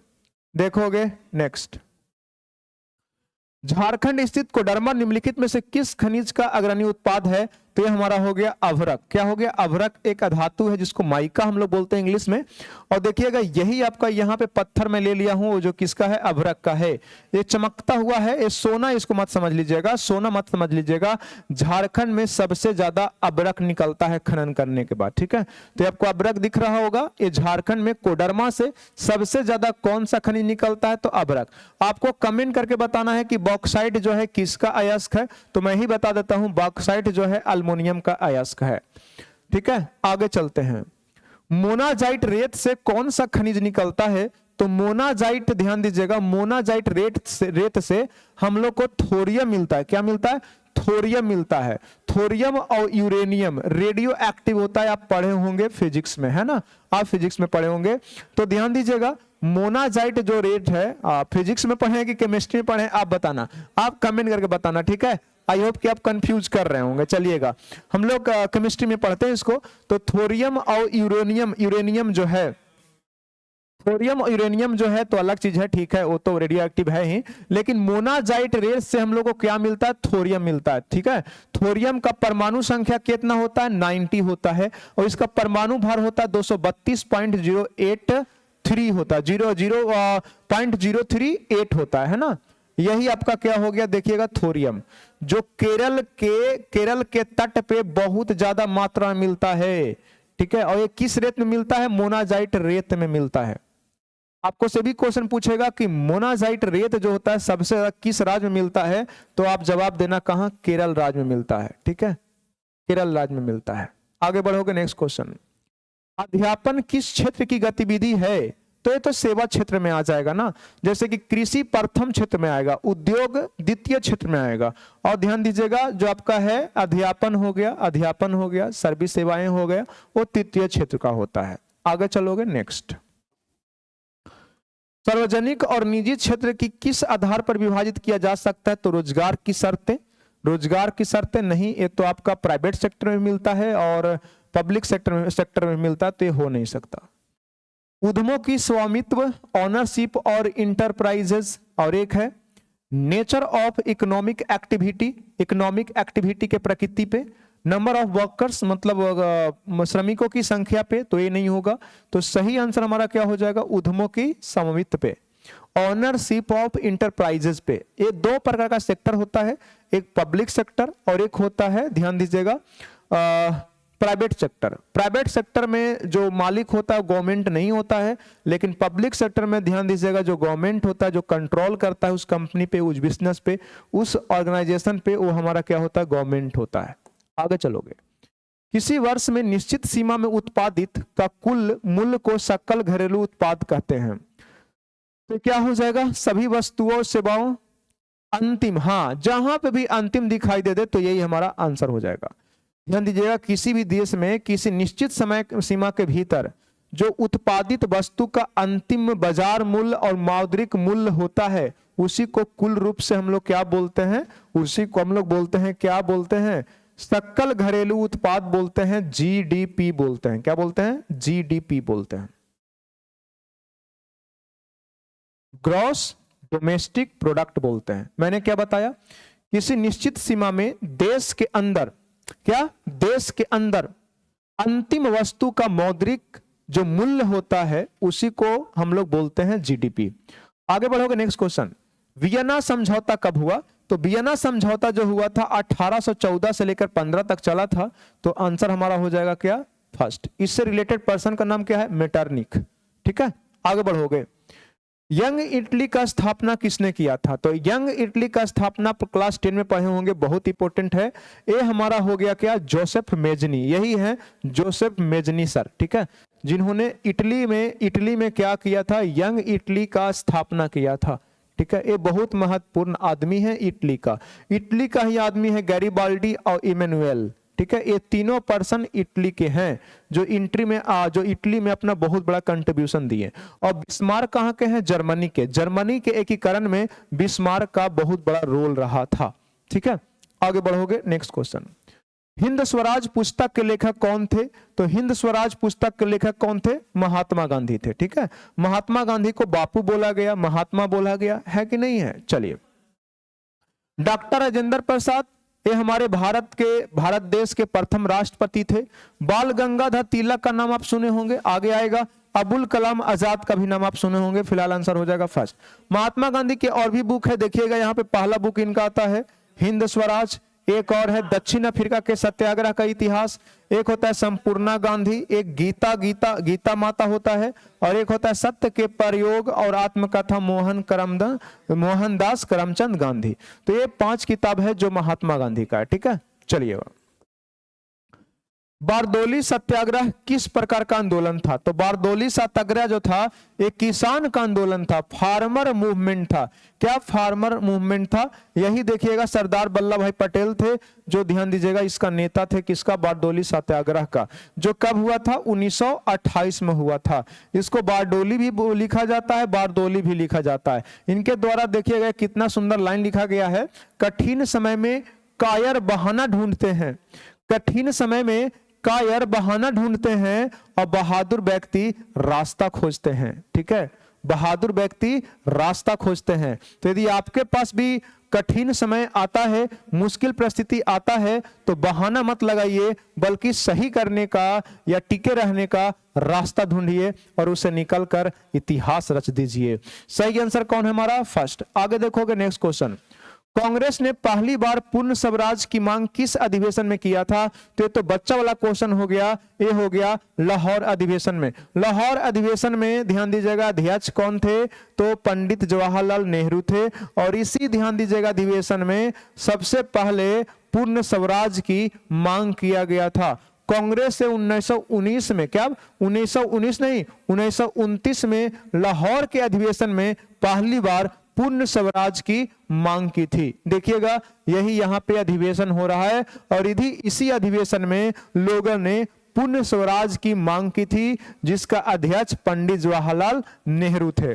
आगे बढ़ोगे, नेक्स्ट क्वेश्चन। Question number 41। वर्तमान भारत में राष्ट्रीय पार्टी की संख्या कितनी है? तो 6 है, ठीक है। कितना? 6। इससे पहले 3 था, लेकिन 23 में 3 पार्टी को राष्ट्रीय पार्टी के राष्ट्रीय पार्टी का दर्जा क्या कर लिया गया था? छीन लिया गया था, वापस ले लिया गया था। उसमें से एक फेमस पार्टी था तृणमूल कांग्रेस पार्टी, ममता बनर्जी, ठीक है। अच्छा परफॉर्मेंस नहीं होने के कारण नेशनल पार्टी का दर्जा छीन लिया गया था। ये आप देखते हैं आम आदमी पार्टी, अरविंद केजरीवाल। ये हो गया भारतीय जनता पार्टी, नरेंद्र मोदी, सबसे शक्तिशाली, सबसे स्ट्रॉन्ग पार्टी अभी यही है। एक हो गया बहुजन समाज पार्टी, आपको ये दिख रहा होगा। एक है नेशनल पीपुल्स पार्टी। एक हो गया, ध्यान दीजिएगा, कांग्रेस पार्टी, ठीक है, सोनिया गांधी। और एक हो गया इंडियन कम्युनिस्ट पार्टी। तो यही 6 पार्टी है जो अभी वर्तमान का नेशनल पार्टी है। तो राष्ट्रीय कितने पार्टी हैं? 6 ही पार्टी हैं, ठीक है। आरजेडी नेशनल पार्टी नहीं है, जदयू नेशनल पार्टी नहीं है, केवल बीजेपी नेशनल पार्टी है। आगे बढ़ते हैं, देखो क्वेश्चन नंबर 42। दुनिया का सबसे बड़ा लोकतंत्र किसे माना जाता है? तो दुनिया का सबसे बड़ा भारी भरकम लोकतंत्र किसका है? भारत का है। और बताओगे आप लोग कमेंट करके कि सबसे पहला लिखित संविधान किसका था? कमेंट करके छाप दोगे। आगे बढ़िएगा, नेक्स्ट क्वेश्चन। भारत के प्रथम लोकसभा अध्यक्ष कौन थे? तो ये तो बहुत आसान क्वेश्चन हो गया। भारत के प्रथम लोकसभा अध्यक्ष जीवी मावलंकर थे, जीवी मावलंकर थे। और यही है जीवी मावलंकर सर, ठीक है। कितने अच्छे दिख रहे हैं। पहले के आदमी देखिए कितना सिंपल और साधारण होते थे, ठीक है, मस्त होते थे, ठीक है। आगे चलिएगा, नेक्स्ट क्वेश्चन। बिहार में पंचायती राज में महिलाओं का आरक्षण कितनी प्रतिशत है? तो 50%। हाँ, पंचायती राज में 50% रिजर्वेशन है, किनके लिए? महिलाओं के लिए। ठीक है, सब जगह पे रिजर्वेशन है भाई।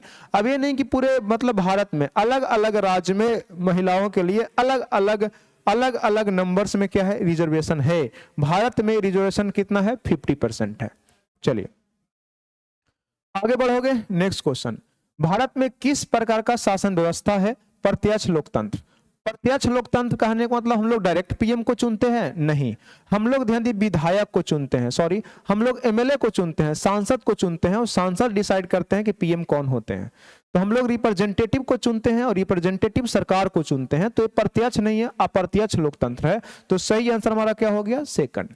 प्रत्यक्ष कहने का मतलब हुआ कि स्टेज पे 2-3 आदमी खड़ा होते और पब्लिक सामने रहता, बोलता कि ये पीएम बनेगा, ये ध्यान दीजिएगा आपका राष्ट्रपति बनेगा, और ये सीएम बनेगा। तो उसको हम लोग बोलते हैं प्रत्यक्ष लोकतंत्र। या तो लोकसभा का इलेक्शन हो या तो विधानसभा का इलेक्शन हो, हम लोग प्रत्यक्ष पर्सन को नहीं चुनते हैं। हम लोग विधानसभा में विधायक को चुनते हैं, वो डिसाइड करते हैं कि सीएम कौन होगा, और लोकसभा में हम लोग सांसद को चुनते हैं और सांसद डिसाइड करते हैं कि सरकार में मंत्री कौन बनेगा, है ना। तो इस प्रकार के शासन को, इस प्रकार के ध्यान दीजिए गणतंत्र को, इस प्रकार के शासन व्यवस्था को हम लोग बोलते हैं, क्या बोलते हैं? इस प्रकार के शासन व्यवस्था को बोलते हैं अप्रत्यक्ष लोकतंत्र। तानाशाही तो कहने का मतलब एक सिंगल व्यक्ति है, जहां पे चुनाव तो छोड़ ही दीजिए, वो जो कहेगा उसका नियम होगा, जैसे कहेगा वैसे सबको रहना पड़ेगा। राजतंत्र कहने का मतलब हो गया मोनार्की। राजतंत्र में एक राजा और रानी होगा जो शासन करेगा, है कि नहीं। चलिए आगे देखोगे, भाषीय आधार पर बनने वाला प्रथम राज्य, तो बहु वाला क्वेश्चन हो गया। आंध्र प्रदेश कब बना था? 1953 में। कब? 1953 में भाषा के आधार पर बनने वाला प्रथम राज्य कौन था? आंध्र प्रदेश था। ठीक है, देखिएगा यहीं पे हमारा क्या है, ये पूरा का पूरा क्या है? आंध्र प्रदेश का मैप लिखा हुआ है। और इंडिया में देखिएगा मध्य प्रदेश इधर है, क्या है? इधर है मध्य प्रदेश, है ना, सॉरी मध्य प्रदेश नहीं, क्या आंध्र प्रदेश है। ठीक है, पूरा इंडिया का मैप है और यहाँ पे आंध्र प्रदेश है। आगे चलोगे, निम्न में से कौन राज्य पुनर्गठन आयोग के सदस्य नहीं थे? जब राज्य पुनर्गठन हो रहा था तो उसका सदस्य कौन नहीं थे? तो फजल अली और एच कुंजरू और क्या है, के एम पनिकर सदस्य थे। तो सदस्य कौन नहीं थे? पोटी श्रीरामुलु, ये उसका सदस्य नहीं थे। किसका? राज्य पुनर्गठन आयोग के सदस्य नहीं थे। ऐसे बहुत सारे नेता नहीं सदस्य थे, लेकिन ऑप्शन में जो रहेगा वही लगाओगे ना। आगे चलते हैं नेक्स्ट क्वेश्चन की ओर। देखिए सोवियत संघ का विघटन कब हुआ था? तो सोवियत संघ का विघटन कब हुआ था? 1991 में हुआ था। सोवियत संघ का विघटन कब हुआ था? 1901 में हुआ था, है कि नहीं है। आई होप कि आपको ये चीजें समझ में आ गया होगा। 1916 में कौन सा अधिवेशन हुआ था, आपको ये बताना है। और 1907 में क्या हुआ था, ये भी आपको कमेंट करके छाप देना है, नहीं तो रिविजन कर लेना है। एग्जाम बहुत जल्दी आपका होने वाला है क्लास 10 का। देखिएगा फ्रैंकफर्ट एक जगह है जो किस देश में है? जर्मनी में है। कहां? जर्मनी में है। फ्रैंकफर्ट एक जगह का नाम है जो कहां पे है? जर्मनी में है। देखिएगा ये जर्मनी, पूरा जर्मनी का मैप है और इसी में ध्यान दीजिएगा रेड वाला जो दिख रहा है आपका क्या है? फ्रैंकफर्ट है। आगे चलोगे नेक्स्ट क्वेश्चन, मनरेगा की स्थापना कब हुआ था? तो इसमें कोई समझाने वाली बात नहीं है। मनरेगा की स्थापना 2006 में हुआ था। मनरेगा की स्थापना कब हुआ था? 2006 में हुआ था। आगे बढ़ोगे नेक्स्ट क्वेश्चन, निम्न में से कौन एक भौतिक परिवर्तन नहीं है? भौतिक परिवर्तन कहने का मतलब हो गया, ध्यान दीजिएगा, फिजिकल चेंज। फिजिकल चेंज किसको कहते हैं? वैसा परिवर्तन, वैसा चेंज जिसमें कोई वस्तु चेंज होने के बाद अपने ओरिजिनल फॉर्म में, ओरिजिनल रूप में आ सके, वो भौतिक परिवर्तन है। और जो वैसा परिवर्तन जो एक बार चेंज होने के बाद आपके अपने ओरिजिनल स्टेट में नहीं आ सके, वो केमिकल चेंज है। जैसे आप कागज को जला दीजिएगा तो फिर से कागज नहीं बन सकता, तो केमिकल चेंज हो गया। दही से दूध से दही बन जाता है तो कभी भी दही दूध में नहीं आएगा, तो ये क्या हो गया? केमिकल चेंज हो गया। भोजन का पचना, ये क्या हो गया? केमिकल चेंज हो गया। लेकिन ध्यान दिए लोहा का पिघलना, ये क्या हो गया? फिजिकल चेंज हो गया। लोहा पिघलेगा, फिर पिघलने के बाद फिर से लोहा बन जाएगा। बर्फ से पानी बनना, तो फिर पानी से बर्फ बन जाएगा। तो ओरिजिनल स्टेट में वापस आ सकता है, वो फिजिकल चेंज है, और नहीं आ सकता तो केमिकल चेंज है। तो जल वाष्प का बनना, ये तो फिजिकल चेंज है, वाष्प फिर से जल बन जाएगा। जल से बर्फ से जल बनना, तो जल से फिर से बर्फ बन जाएगा, ठंड पड़ेगी, तो ये तो है, ये तो है। जल से लवण का, जल में लवण का घुलना, ये भी ध्यान दीजिएगा क्या है? आपका फिजिकल चेंज है। फिजिकल चेंज है, जल में लवण को घुला दीजिए और फिर से जल को सुखा दीजिए, फिर से लवण बन जाएगा। एलपीजी गैस का दहन होना, एक बार एलपीजी गैस दहन हो गया, जल गया, तो फिर से वापस नहीं आएगा। तो सही आंसर हमारा कौन हो गया? लास्ट, है ना, लास्ट। यही हो गया आपका केमिकल चेंज। तो कह रहा था कौन फिजिकल चेंज नहीं है, तो एलपीजी का दहन, कंबशन ऑफ एलपीजी। दांत का इनामेल से बना होता है, किससे बना होता है? कैल्शियम फास्फेट, कैल्शियम सल्फेट, तो कैल्शियम फास्फेट से बना होता है। ध्यान दीजिएगा, ह्यूमन बॉडी का सबसे मजबूत अगर कोई बोन हड्डी है तो हमारा क्या है? वो क्या है? इनामेल है। देखिएगा यही दांत है ना, यही दांत है। ध्यान दीजिएगा, इस दांत में जो ये जो पार्ट होता है, ये जो पार्ट होता है, ये पार्ट होता है, इसी को इनामेल बोलते हैं। ठीक है, इसी को इनामेल बोलते हैं, जिससे आप भोजन को चबाते हैं। ये आपका क्या है? ये क्या है? सबसे मजबूत पार्ट है हमारे बॉडी का, इनामेल। तो सही आंसर हमारा कौन हो जाएगा? फर्स्ट। और यही इनामेल जो होता है किससे बना होता है मेरे भाई? ये बना होता है कैल्शियम फास्फेट से। किसे? कैल्शियम फास्फेट से बना होता है ना। आगे बढ़ते हैं नेक्स्ट क्वेश्चन की ओर। देखिए, नीला थोथा का रासायनिक सूत्र क्या होता है? तो नीला थोथा का रासायनिक सूत्र क्या होता है? कॉपर सल्फेट होता है। देखिएगा छोटा मोटा कटोरा में रखा हुआ है नीला थोथा, देखने में थोथा लग भी रहा है। ऐसे बच्चे नहीं पढ़ते हैं तो लोग उसको थोथा बोलते हैं, लेकिन वो थोथा नहीं है। ठीक है, यहाँ पे है कॉपर सल्फेट, और यही कॉपर सल्फेट को क्या बोलते हैं? नीला थोथा। अंग्रेजी में भी इसको नीला थोथा ही बोलते हैं। अब ये मत पूछने लग जाना कि सर इसको अंग्रेजी में क्या बोलते हैं, इंग्लिश में भी इसको यही बोलते हैं। ये तो ध्यान दीजिएगा, क्या है? फेरस सल्फेट है, हेप्टाहाइड्रेट हो जाएगा। एक कॉपर सल्फेट है, पेंटाहाइड्रेट हो जाएगा। और ये अमोनियम क्लोराइड है, जिसको हम लोग नौसादर बोलते हैं। क्या बोलते हैं? नौसादर बोलते हैं, अमोनियम सल्फेट है। तो सही आंसर हमारा क्या हो जाएगा? सेकंड, सेकंड हो जाएगा। कॉपर सल्फेट में ध्यान दीजिएगा 5H2O नहीं, नीला थोथा का अंग्रेजी केवल कॉपर सल्फेट है। इस बात को ध्यान में रखना, हो सकता है कि आपके एग्जाम में भी एक क्वेश्चन आ जाए। आगे बढ़िएगा, नेक्स्ट क्वेश्चन। कौन एक खनिज अम्ल नहीं है? तो खनिज अम्ल कौन नहीं है? तो सिट्रिक अम्ल जो है वो खनिज अम्ल नहीं है। सिट्रिक अम्ल जो सिट्रिक एसिड है, इसका ध्यान दीजिएगा, जो आपका रासायनिक फार्मूला है, ठीक है, वो क्या है? C6H8O7 है। हाइड्रोक्लोरिक अम्ल जो है, इसका हम लोग क्या लिखते हैं? HCl लिखते हैं। ठीक है, हाइड्रोक्लोरिक अम्ल। एक हो गया सल्फ्यूरिक एसिड, सल्फ्यूरिक एसिड को लिखते हैं H2SO4। क्या? H2SO4, ये सल्फ्यूरिक एसिड हो गया। और नाइट्रिक एसिड को लिखते हैं HNO3। क्या? HNO3 लिखते हैं, ये हमारा हो गया नाइट्रिक एसिड। ये थोड़ा सा ध्यान में रखिएगा, पूछ रहा है कि खनिज अम्ल कौन नहीं है, तो आपका सिट्रिक एसिड खनिज अम्ल नहीं था। आगे, पाचन के दौरान उत्पन्न जठर रस का पीएच मान क्या होता है? जठर रस ध्यान दीजिएगा एक अम्ल होता है। क्या होता है? अम्ल होता है। ठीक है, अम्ल का स्राव होता है बॉडी से। तो अम्ल का पीएच मान क्या होता है? 7 से कम होता है। ठीक है, और ध्यान दीजिएगा बेस क्षार का पीएच मान 7 से ज्यादा होता है। और 7 पर तो न्यूट्रल होता है, ना तो अम्ल का क्वालिटी होगा ना तो बेस का होगा। तो 7 से कम किसका होता है? अम्ल का होता है। जठर रस एक अम्ल का ही प्रकार है। धातुओं को पतली तार खींचे जाने के गुण को क्या कहते हैं? तो इसको ध्यान दीजिए, इस गुण को तन्यता, अंग्रेजी में डक्टिलिटी बोलते हैं। सही आंसर हो गया क्या? ध्यान दीजिएगा फर्स्ट। मान लीजिए कोई वस्तु है, कोई मटेरियल है, और इसको खींचकर तार बना दिया गया, तो इस क्वालिटी को ध्यान दीजिएगा हम लोग बोलते हैं डक्टिलिटी। क्या? डक्टिलिटी। डक्टिलिटी कहने का मतलब हो गया क्या? तन्यता। तन्यता बोले तो खींचकर तार बनाया जा सकता है। ता से तन्यता, ता से तार। और मान लीजिए कोई एक क्या था? ऑब्जेक्ट था, और इसको पीट पीट करके क्या बना दिया गया? चौड़ा बना दिया गया। पीट कर चौड़ा बना दिया गया, तो इस क्वालिटी को बोलते हैं मैलिएबल, और इसी से बनता है मैलिएबिलिटी, है ना, मैलिएबिलिटी। तो ये हो गया, अगर किसी धातु को पीट कर चौड़ा किया जा सकता है, फ्लैट किया जा सकता है, तो मैलिएबिलिटी है, और तार के रूप में खींचा जा सकता है तो डक्टिलिटी है। ठीक है, आघात वर्धनीय बोलते हैं। ध्वनिकता तो मतलब एकॉस्टिक्स हो गया, रिलेटेड टू साउंड हो गया, और चालकता मतलब कंडक्टिविटी हो गया। इसी से हम लोग पढ़ते हैं कंडक्टर। कंडक्टर मतलब क्या हो गया? चालक। आंसर कौन है मेरे भाई? फर्स्ट। आगे बढ़ोगे, क्वेश्चन नंबर 57। निम्न में से कौन सा तत्व अधिकतम संयोजी इलेक्ट्रॉन रखता है?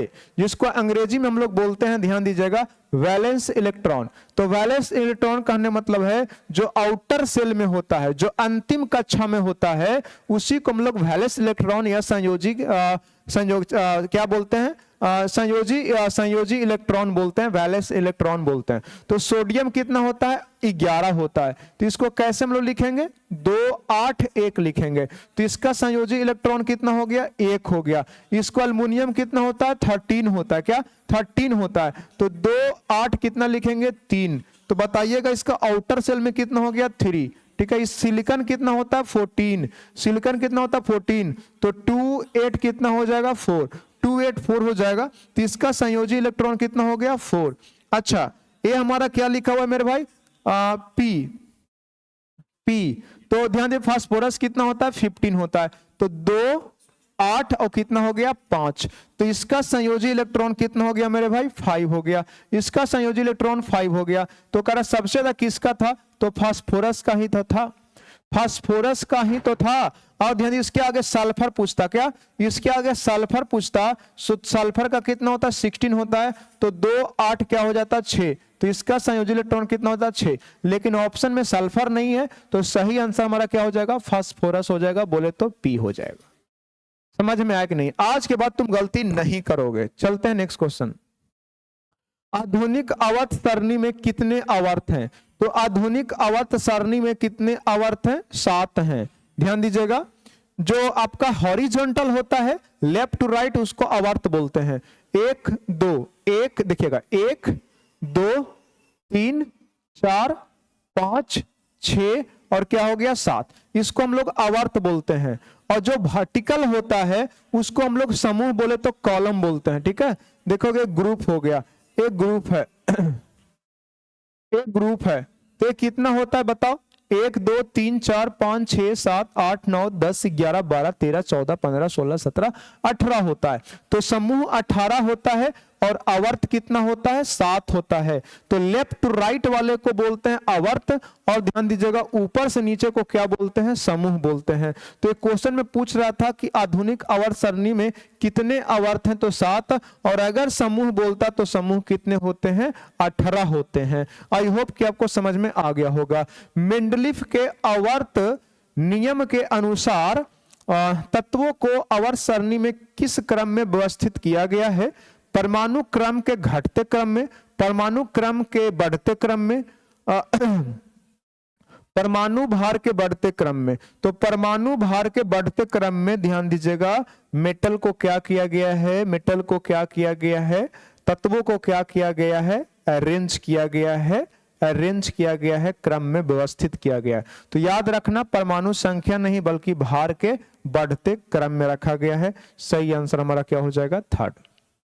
आगे, आहार नाल के किस भाग में भोजन अंतिम रूप से पचता है, तो आहार नाल के किस भाग में, तो बड़ी आंत नहीं, बहुत सारे बच्चे बड़ी आंत लगा देंगे, नहीं, ध्यान दीजिएगा छोटी आंत में, ध्यान दीजिएगा भोजन मुख्य रूप से पचता है।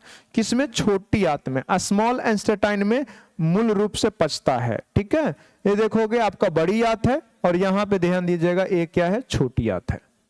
आगे, मेरुरज्जु निकलती है, स्पाइनल कॉर्ड निकलती है। तो स्पाइनल कॉर्ड जो है तो ब्रेन से निकलता है। देखिएगा स्पाइनल कॉर्ड यही है आपका स्पाइनल कॉर्ड, और यहाँ पे ब्रेन में ध्यान दीजिएगा कि मेंडुला होता है, क्या मेंडुला, उसी से निकलता है। तो स्पाइनल कॉर्ड इमर्जेज क्या है, फ्रॉम सेरेब्रम, क्या है मेडुला, और पोन्स, और क्या है सेरिबेलम। नहीं, सही आंसर हो जाएगा क्या हमारा, सेकंड मेडुला। क्या हो जाएगा, मेडुला। सही आंसर हमारा क्या हो जाएगा, सेकंड। आई होप कि आप समझ रहे हैं और आपका भी आंसर बिल्कुल सही होगा। क्वेश्चन नंबर देखिएगा 62, निम्न में से कौन सी क्रिया अनैच्छिक नहीं है। अनैच्छिक नहीं है, दैट मीन्स ध्यान दीजिएगा क्या हो गया, ऐच्छिक हो गया। क्या हो गया, ऐच्छिक। और ऐच्छिक कहने का मतलब हो गया वॉलंटरी, नॉट इनवॉलंटरी हो गया। तो क्या हो गया, वोमिटिंग हो गया, सेक्रेशन ऑफ सैलिवा हो गया, हार्ट बीट हो गया, और स्विमिंग फूड हो गया। बताओ जल्दी से,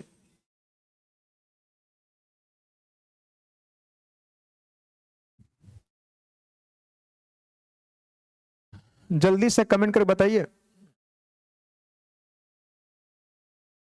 कह रहा है कि अनैच्छिक नहीं है, अनैच्छिक नहीं है, दैट मीन्स ऐच्छिक है। ये जो वोमिटिंग है ये तो अनैच्छिक है। लार का स्राव ये क्या है, अनैच्छिक है, ठीक है। और हृदय का क्या होना, धड़कना, ये भी क्या है, अनैच्छिक है। ये इच्छा करने पर नहीं होता है, ये तो हमेशा होता है, नहीं होगा तो आदमी का डेथ हो जाएगा। लेकिन खाना चबाना, ध्यान दीजिएगा, अनैच्छिक नहीं बल्कि ऐच्छिक है। तो ये तो इच्छा पर होता है ना, अगर तुमको इच्छा करेगा, आप इच्छुक हो तो भोजन को चबाओगे, और अगर इच्छुक नहीं हो, आपको खाने का मन नहीं है तो भोजन नहीं चबाओगे, सीधी सी बात है। तो सही आंसर हमारा कौन हो गया, लास्ट। आगे देखोगे, प्राकृतिक चयन द्वारा स्पीसीजों का विकास का सिद्धांत किसने दिया है। जब कभी भी प्राकृतिक आ जाए और विकास सिद्धांत आ जाए तो इसको तुम आंख बंद करके लगा देना, चार्ल्स डार्विन। क्या, चार्ल्स डार्विन। यही देखिएगा महापुरुष हैं, ध्यान दीजिएगा, चार्ल्स डार्विन जो सबसे पहले इस सिद्धांत को प्रतिपादित किए थे, प्राकृतिक स्पीसीजों का विकास सिद्धांत। बहुत फेमस आदमी है भाई, ऐसे ऐसे आदमी ध्यान दीजिएगा हम लोग को बता दिए कि कैसे इस धरती पर जीव लोग काम कर रहा है, उसका सिद्धांत कैसे चलता है, ठीक है। ये देखिएगा कितने महान पुरुष हैं, ठीक है, चार्ल्स डार्विन। आगे, एक आहार श्रृंखला में तीसरे पोषी स्तर का हमेशा कौन होता है, तीसरे नंबर पर कौन होता है। तो ध्यान दीजिएगा, पहले नंबर पर वो होता है जो अपना भोजन प्रकाश संश्लेषण से खुद बनाता है। दूसरे स्थान पर वो होता है जो प्रकाश संश्लेषण के द्वारा भोजन बनाता है, उसको खाता है। ध्यान दीजिएगा, तो ये प्रकाश संश्लेषण हो गया। देखिए मैं लिख लेता हूं, प्रथम श्रेणी में उसको रखा जाएगा जो प्रकाश संश्लेषण से अपना भोजन बनाएगा। दूसरे में किसको रखा जाएगा, हर्बीवोरस को, जो उस प्लांट को या उस घास को क्या खाएगा, खाएगा, हर्बीवोरस। क्या हो जाएगा, हर्बीवोरस। और ध्यान दीजिएगा, इस हर्बीवोरस को कौन खा जाएगा, इसको खा जाएगा कार्निवोरस, कार्निवोरस, ठीक है। कार्निवोरस मींस मांसाहारी। तो ये जो प्रकाश से, सनलाइट से अपना भोजन खुद बनाता है, प्रथम श्रेणी का है। और जो इसको ही खा जाता है उसको हर्बीवोरस बोलते हैं, ठीक है, पेड़ पौधे को खाने वाला। ये प्रथम पोजीशन पर है, ये आपका सेकंड श्रेणी का है। और जो कार्निवोरस है यही हर्बीवोरस को खा जाता है, तो ये हमारा थर्ड नंबर पे है। तो कह रहा कि थर्ड नंबर पे कौन है, तो मांसाहारी। सही आंसर कौन हो गया, मांसाहारी। आगे चलोगे, नेक्स्ट क्वेश्चन, तापीय विद्युत संयंत्र में उपयोग होने वाले ईंधन कौन है, तो जीवाश्म ईंधन। वो हमारा क्या है, जीवाश्म ईंधन। हाँ, जीवाश्म ईंधन को ही प्रयोग किया जाता है तापीय विद्युत संयंत्र में। आगे चलोगे, सूर्योदय और सूर्यास्त के समय सूर्य के रक्ताभ प्रतीत किस घटना से होती है, मतलब रेडिश अपीयरेंस, लाल लाल नहीं दिखाई देता है। सूर्य उदय होने से पहले देखिएगा उस साइड का जो बादल होता है, सीन होता है, वो रेड हो जाता है, ठीक है, या अस्त होने के कुछ देर तक रेड दिखाई देता है।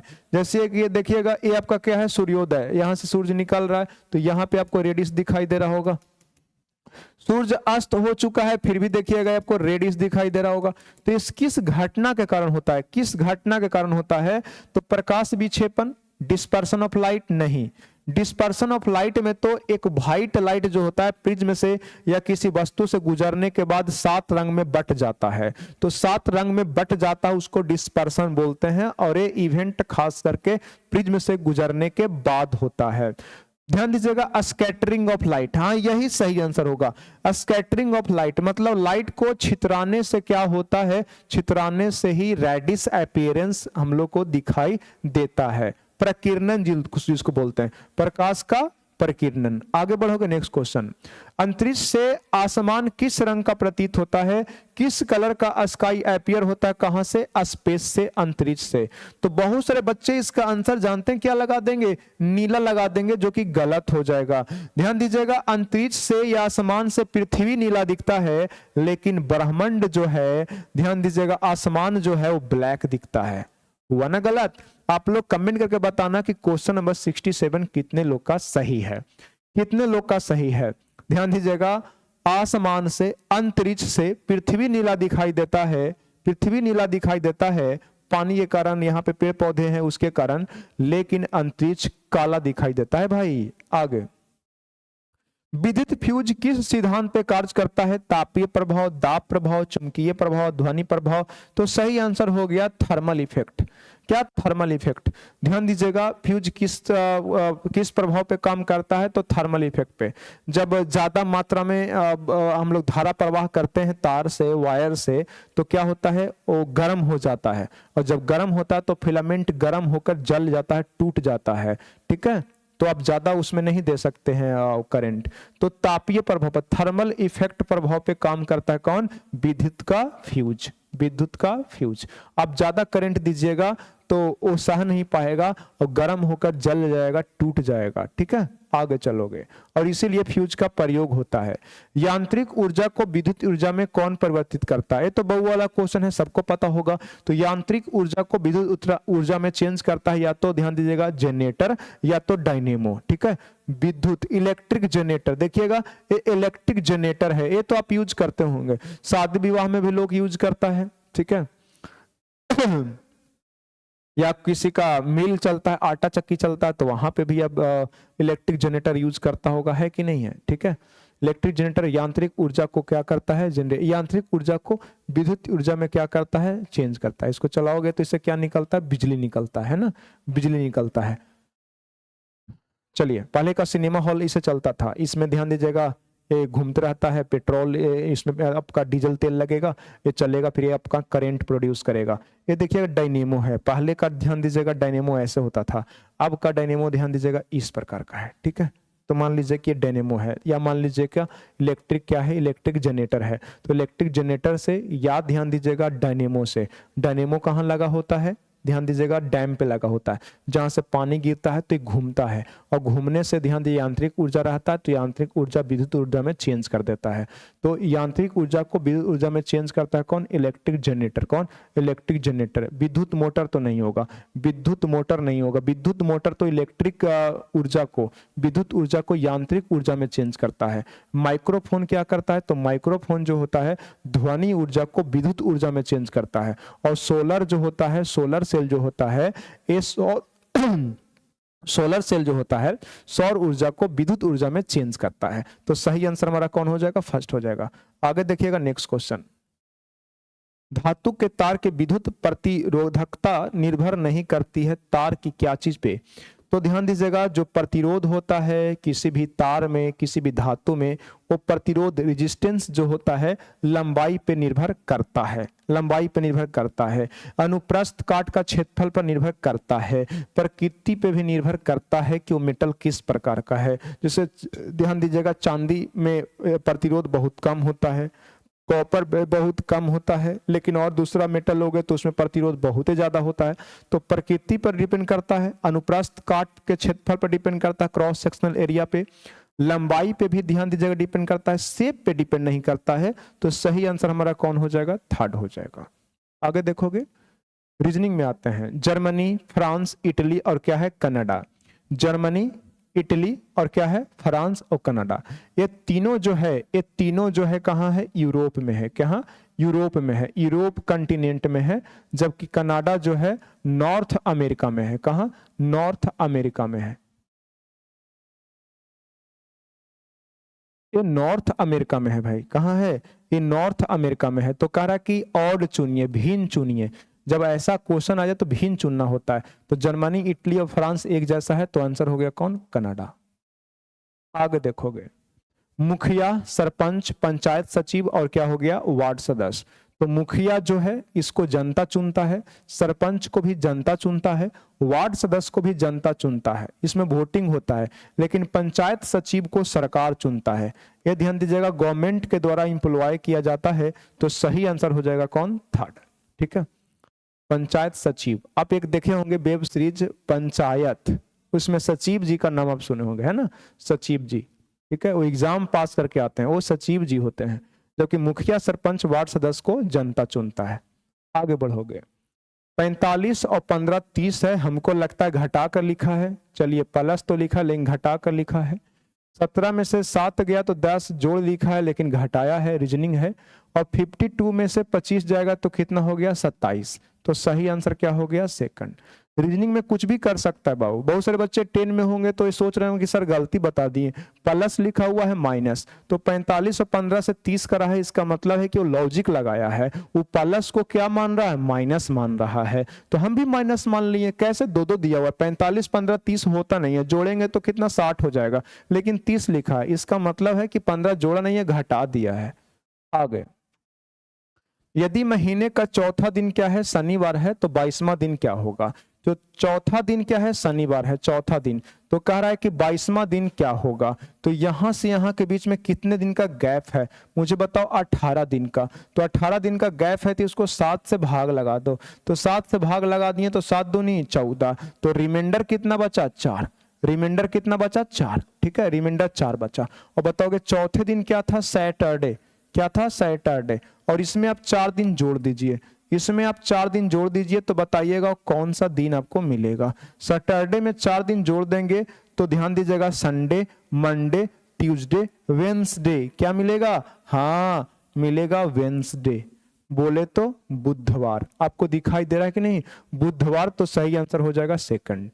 आगे चलोगे, अब ये भी रीजनिंग का क्वेश्चन है, देखिएगा इसमें कैसे कॉन्सेप्ट लगाया है। बाहर बाहर जो स्क्वायर है, इसके प्रत्येक साइड पे छोटा छोटा नंबर लिखा है, बीच में 30 लिखा है। चरती 12 तिया, चरती 12 दूनी 24 नहीं होगा, गुना करने पर नहीं होगा। जोड़ कर देखते हैं, 4 और 3 7, 2 9 1 10 नहीं होगा। तो क्या किया है, थोड़ा सा स्क्वायर करके देखते हैं। 4 का स्क्वायर, 3 का स्क्वायर, 2 का स्क्वायर, प्लस 1 का स्क्वायर। तो 4, एक कितना हो गया 16, और एक कितना हो गया 9, और एक हो गया कितना 4, और ये हो गया कितना 1। तो 16 9 25, और 5 कितना हो गया 30। लॉजिक काम कर रहा है। तो 25 से 9 कितना हो गया 34, और 4 38, और 1 39। तो 16 और 9 25, और 4 29, और 4 कितना हो गया 33। तो सही आंसर हो गया क्या, फर्स्ट। छोटे छोटे नंबर जो डिजिट लिखा हुआ है उसको स्क्वायर करके क्या कर दिया है, सम कर दिया है ना। आगे बढ़ते हैं, नेक्स्ट क्वेश्चन देखिए है, यदि 6 वर्ष बाद प्रदीप का आयु वर्तमान आयु का 4 गुना हो जाएगी तो प्रदीप का वर्तमान आयु क्या है। ठीक है, देखिए समझिए, यदि 6 वर्ष बाद प्रदीप का आयु वर्तमान आयु का 4 गुना हो जाएगी तो प्रदीप का वर्तमान आयु क्या है। यदि 6 वर्ष बाद प्रदीप सर जो हैं 6 वर्ष बाद अपने वर्तमान आयु का कितना गुना हो जाएंगे, 4 वर्ष। तो बताइएगा 3p इज इक्वल टू कितना हो गया 6, तो p इज इक्वल टू कितना हो गया 2। तो प्रदीप साहब वर्तमान में कितने साल का है, 2 साल का। 2 साल का लड़का है, साहब नहीं है, लड़का है। आगे बढ़ते हैं, 77 में, यदि एक दर्पण में घड़ी का प्रतिबिंब 3:45 है तो वास्तव में कितना बजा है। अगर 3:45 है, ध्यान दीजिएगा, प्रतिबिंब में 3:45 दिखाई दे रहा है, कितना 3:45 दिखाई दे रहा है, तो कितना बजा है। तो देखोगे 3:45 से छोटा वाला स्टिक है और ये बड़ा मिनट वाला है।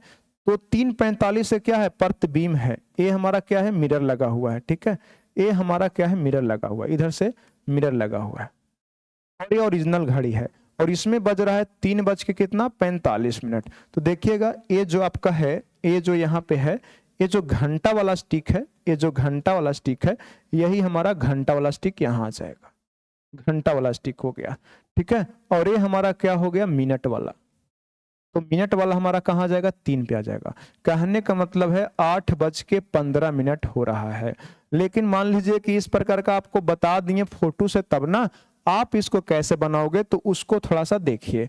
अगर आपको मिरर निकालना है, मिरर में कितने बज रहे हैं, प्रतिबिंब में कितने हो रहे हैं, तो ध्यान दीजिएगा 11:60 में से आप घटाओगे, कितना 11 घंटा 60 मिनट में से घटाओगे, जिसका भी प्रतिबिंब रहेगा या प्रतिबिंब का ओरिजिनल टाइम रहेगा। तो 3:45 घटा दो, 3:45।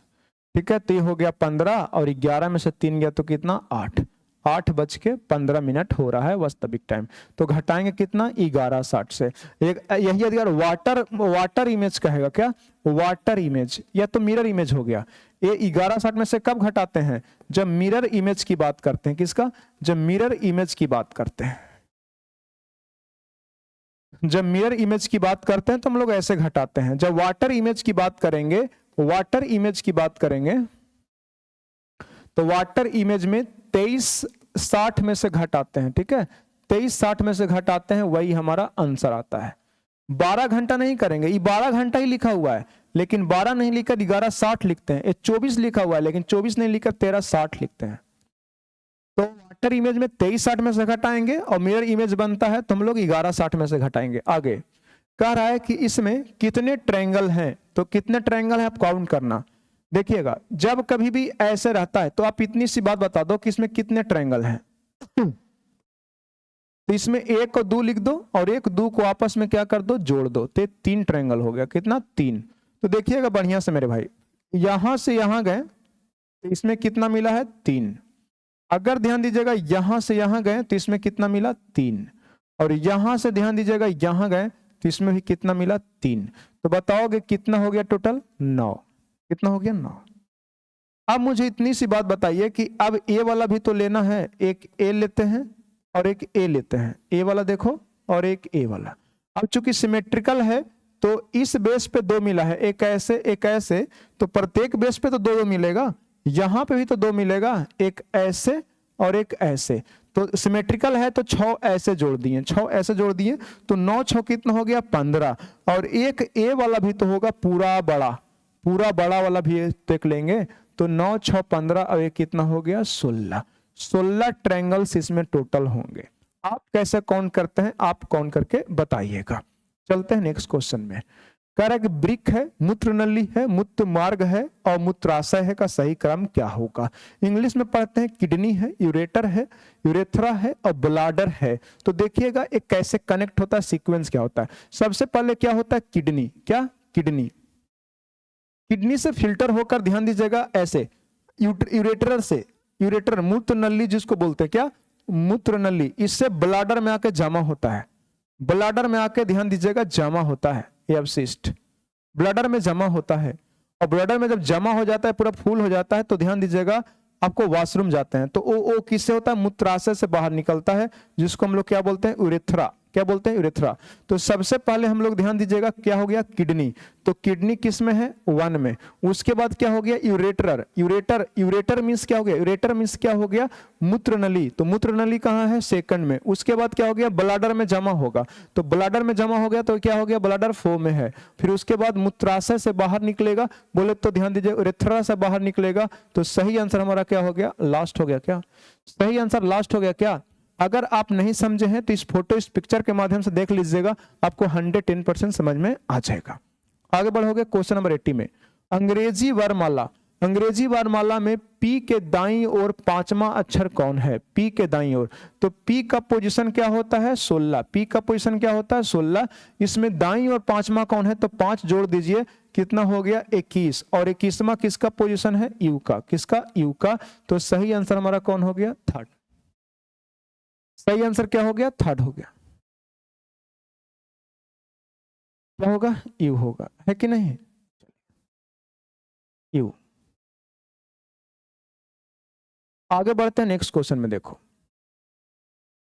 आपको एबीसीडी का पोजीशन याद होना चाहिए भाई। आप अगले बार के लिए या फिर अपना और बेहतर लेवल करने के लिए आप एबीसीडी का पोजीशन याद कर लेना। पी बोले तो 16 बोलना, एस बोले तो 19 बोलना, टी बोले तो 20 बोलना, भी बोले तो 22 बोलना, जे बोले तो 10 बोलना, एन बोलेंगे तो 14 बोलना, एन बोलेंगे तो 14, एम बोलेंगे तो 13, क्यू बोलेंगे तो 17, क्यू बोलेंगे तो कितना, 17, और डब्ल्यू बोलेंगे तो कितना, 23, ओ बोलेंगे तो 15, आई बोलेंगे तो 9, और सी बोलेंगे तो 3, एफ बोलेंगे तो 6, और आई बोलेंगे तो 9, और एल बोलेंगे तो 12।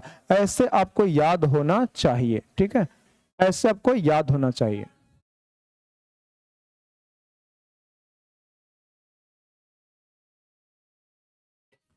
चलो नेक्स्ट क्वेश्चन देखो। वर्तमान में भारत के मुख्य निर्वाचन आयुक्त कौन है। एक करेंट अफेयर का क्वेश्चन है।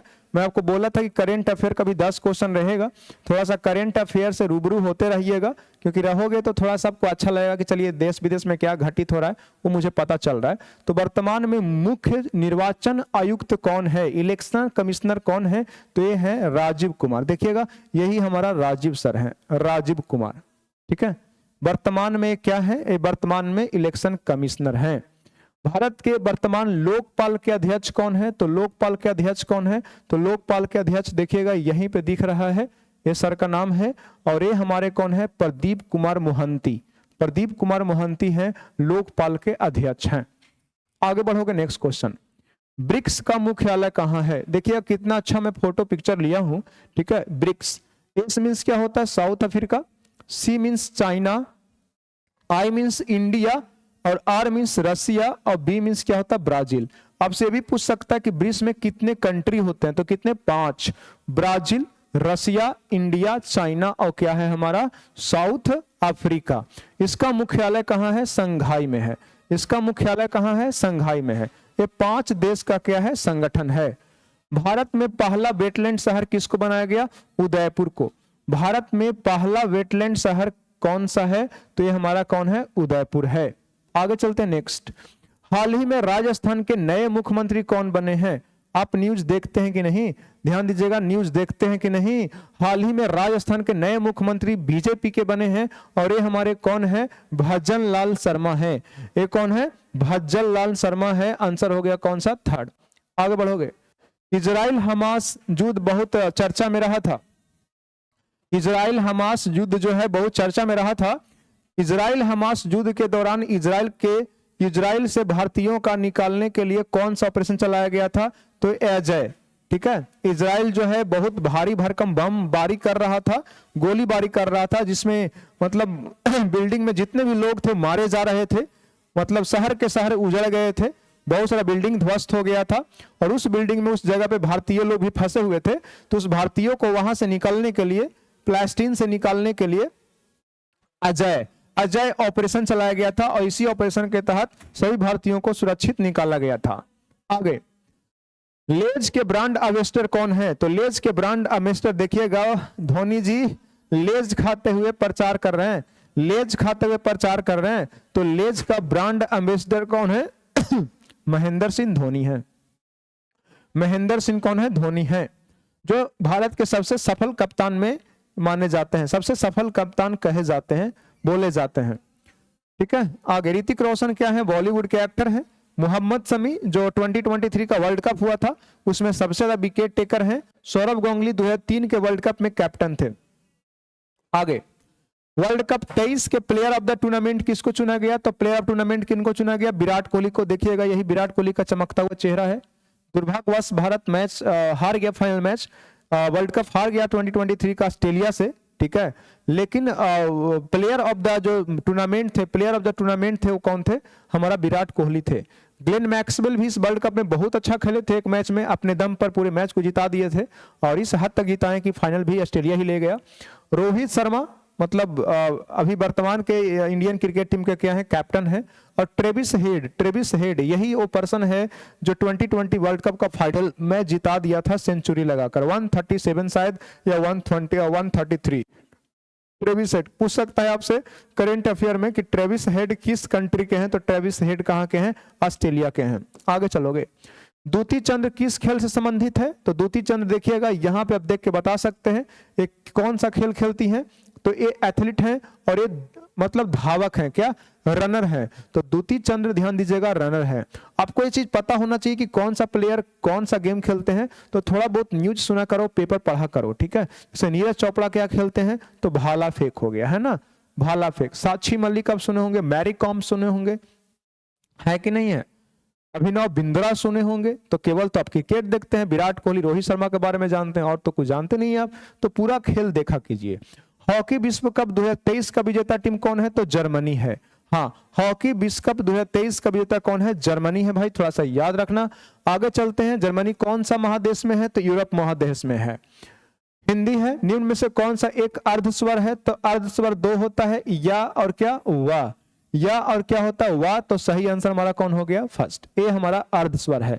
जो भी भाई हिंदी मीडियम से हिंदी व्याकरण पढ़े होंगे तो जानते होंगे। सती और ईस, ध्यान दीजिएगा, यहाँ पे भी ई है और यहाँ पे दीर्घ ई है, ये दोनों मिलता है तो कौन स्वर है? तो दीर्घ स्वर है। क्या है? दीर्घ स्वर है, इसको याद रखिएगा। आगे है, राम अयोध्या से वन को गए, कर्ता ने कर्म को करण से, पढ़े हैं कि नहीं पढ़े हैं? ठीक है, तो आपको बोला जा रहा है कि कौन सा कारक है?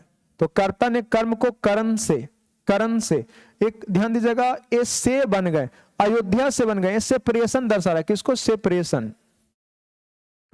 ये क्या, सेपरेशन, और सेपरेशन को दर्शाने के लिए अपादान कारक आता है, अपादान। ये तो से करण से कहने का मतलब ये तो बीत का सेंस दिया, ये किसका सेंस दिया, बीत से, ठीक है, बीत से, जैसे कलम से, ठीक है, कलम से लिखता है तो ये तो बीत से दिया ना। सेपरेशन, अपादान कहने का मतलब फ्रोम हो गया, क्या, फ्रोम, सेपरेशन को दर्शाता क्या, फ्रोम। कर्ता ने मतलब डूअर, कर्म को दैट मीन्स ऑब्जेक्ट, ये तो ध्यान दीजिएगा डूअर हो गया, सब्जेक्ट करने वाला, और ये क्या हो गया, ऑब्जेक्ट।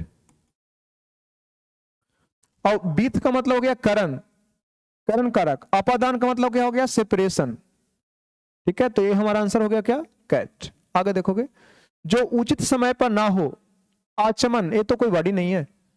सामयिक नहीं, असामयिक, सायामिक का मतलब हो गया समय पर, वा लगा दिए तो नोट ऑन टाइम, तो आंसर हो गया कौन, सेकंड। शुद्ध शब्द को चुने, सन्यासी, भागीरथी, अयोध्या और प्रांगण। अभी अयोध्या बहुत प्रचलन में है, तो प्रांगण में त्वर्गी ना होता है तो ये तो हमारा गलत हो गया। अयोध्या में या होता है, जा नहीं, अयोध्या। प्रांगण तो हम लोग ऐसे लिखते हैं ना, त्वर्गी ना। अयोध्या ऐसे लिखते हैं भाई, या होता है अयोध्या। भागीरथी का स्पेलिंग सही है, सन्यासी हम लोग ऐसे लिखते हैं, ऊपर एक पॉइंट देते हैं, तो आंसर तो सेकंड है, आंसर तो सेकंड है। आगे, choose the correct translation of the given sentence. उसने भारत के बारे में कहानियां सुनाई, सेंटेंस है, सुनाई सिंपल पास्ट है तो V2 यूज होगा, तो टोल्ड से सेंटेंस का शुरुआत नहीं होगा। He used to tell me stories about India, कहानी के बारे में नहीं सुनाया तो ये तो ध्यान दीजिएगा गलत हो जाएगा। To use to tell me stories about India, Bharat के बारे में कहानी सुनाई, सुनाता था नहीं बल्कि सुनाई, तो सही आंसर हो जाएगा कौन, सेकंड। यही हमारा क्या हो गया, V2, V2। आगे, और ऐसे भी ध्यान दीजिएगा, टेल के बाद पर्सन आता है तो यहाँ पे टू लगता है। फिलहाल आपको इतना एडवांस समझ में नहीं आएगा, तो फिलहाल आंसर हो जाएगा कौन, first. There is not water, अगर सेंटेंस नेगेटिव आ जाता है तो नेगेटिव में सम नहीं, ए नहीं आता है। ऐसे मैक्सिमम बच्चे सम ही लगाए होंगे, सम ही लगाए होंगे। याद रखना, पॉजिटिव सेंटेंस में, सकारात्मक वाक्य में क्वांटिटी और नंबर को दर्शाने के लिए सम आता है, जबकि नेगेटिव और इंट्रागेटिव में क्या आता है, ए नहीं आता है। जैसे मेरे पास दोस्त नहीं है, I don't have some friend नहीं, एनी फ्रेंड होगा। मेरे पास नॉलेज नहीं है, I have not any knowledge. लेकिन मेरे पास दोस्त हैं, आई हैव सम फ्रेंड्स, ठीक है। मेरे पास नॉलेज है, आई हैव सम नॉलेज। तो सकारात्मक में सम आता है और नकारात्मक और प्रश्नात्मक में ए नहीं आता है, तो आंसर हो गया कौन, सेकंड। आगे है 98, सिनोनिम्स ऑफ क्या है, डिलीशियस। डिलीशियस मींस लिख लेना स्वादिष्ट, क्या मेरे भाई, स्वादिष्ट, जैसे भी लिखो स्वादिष्ट। स्वादिष्ट मींस बोले तो क्या, टेस्टी, क्या टेस्टी, यही हो गया सिनोनिम्स। सिनोनिम्स का मतलब समझ में आता है क्या, पर्यायवाची शब्द, पर्यायवाची शब्द। पर्यायवाची समझ में आता है, सेम मीनिंग, क्या, सेम मीनिंग, समान अर्थ। तो सेम मीनिंग को ही बोलते हैं क्या, सिनोनिम। और अपोजिट मीनिंग को क्या बोलते हैं, एंटोनिम, क्या, एंटोनिम बोलते हैं। तो डिलीशियस मींस भी स्वादिष्ट होता है और टेस्टी मींस भी क्या होता है, स्वादिष्ट होता है। तो डिलीशियस का सिनो क्या हो जाएगा, टेस्टी। अगली मतलब तो कुरूप होता है। टेस्टलेस मींस बेस्वाद और फ्लेवरलेस मतलब होता है जिसमें फ्लेवर नहीं है। Always beware dubious people, beware अपने साथ ऑफ लेता है मतलब से सावधान, और अवेयर भी अपने साथ प्रीपोजिशन क्या लेकर आता है, ऑफ। तो अवेयर अपने साथ ऑफ लेता है और वी अवेयर भी अपने साथ ऑफ लेता है, ठीक है। आगे बढ़ते हैं, एक्टिव वॉइस बनाना है इज अ स्टोरी का। एक्टिव से पैसिव बनाने का मैं तरीका बताया था और पैसिव से एक्टिव बनाने के लिए अगर V2 रहेगा तो हम लोग इसका पैसिव बनाते थे, वाज वर V3, वाज वर क्या, V3। अगर V3 होता था तो पैसिव बनाते थे बीन प्लस V3। अगर ध्यान दीजिएगा V4 आता था तो पैसिव बनाते थे बीइंग प्लस V3। और अगर ध्यान दीजिएगा, हाँ इतना ही चीज देखो, बाकी एडवांस में नहीं पढ़ा रहा हूं। यहाँ पे देखो V1 रहा था तो उसको यहाँ छोड़ देता हूं। तो अगर ए हमारा क्या है, पैसिव है,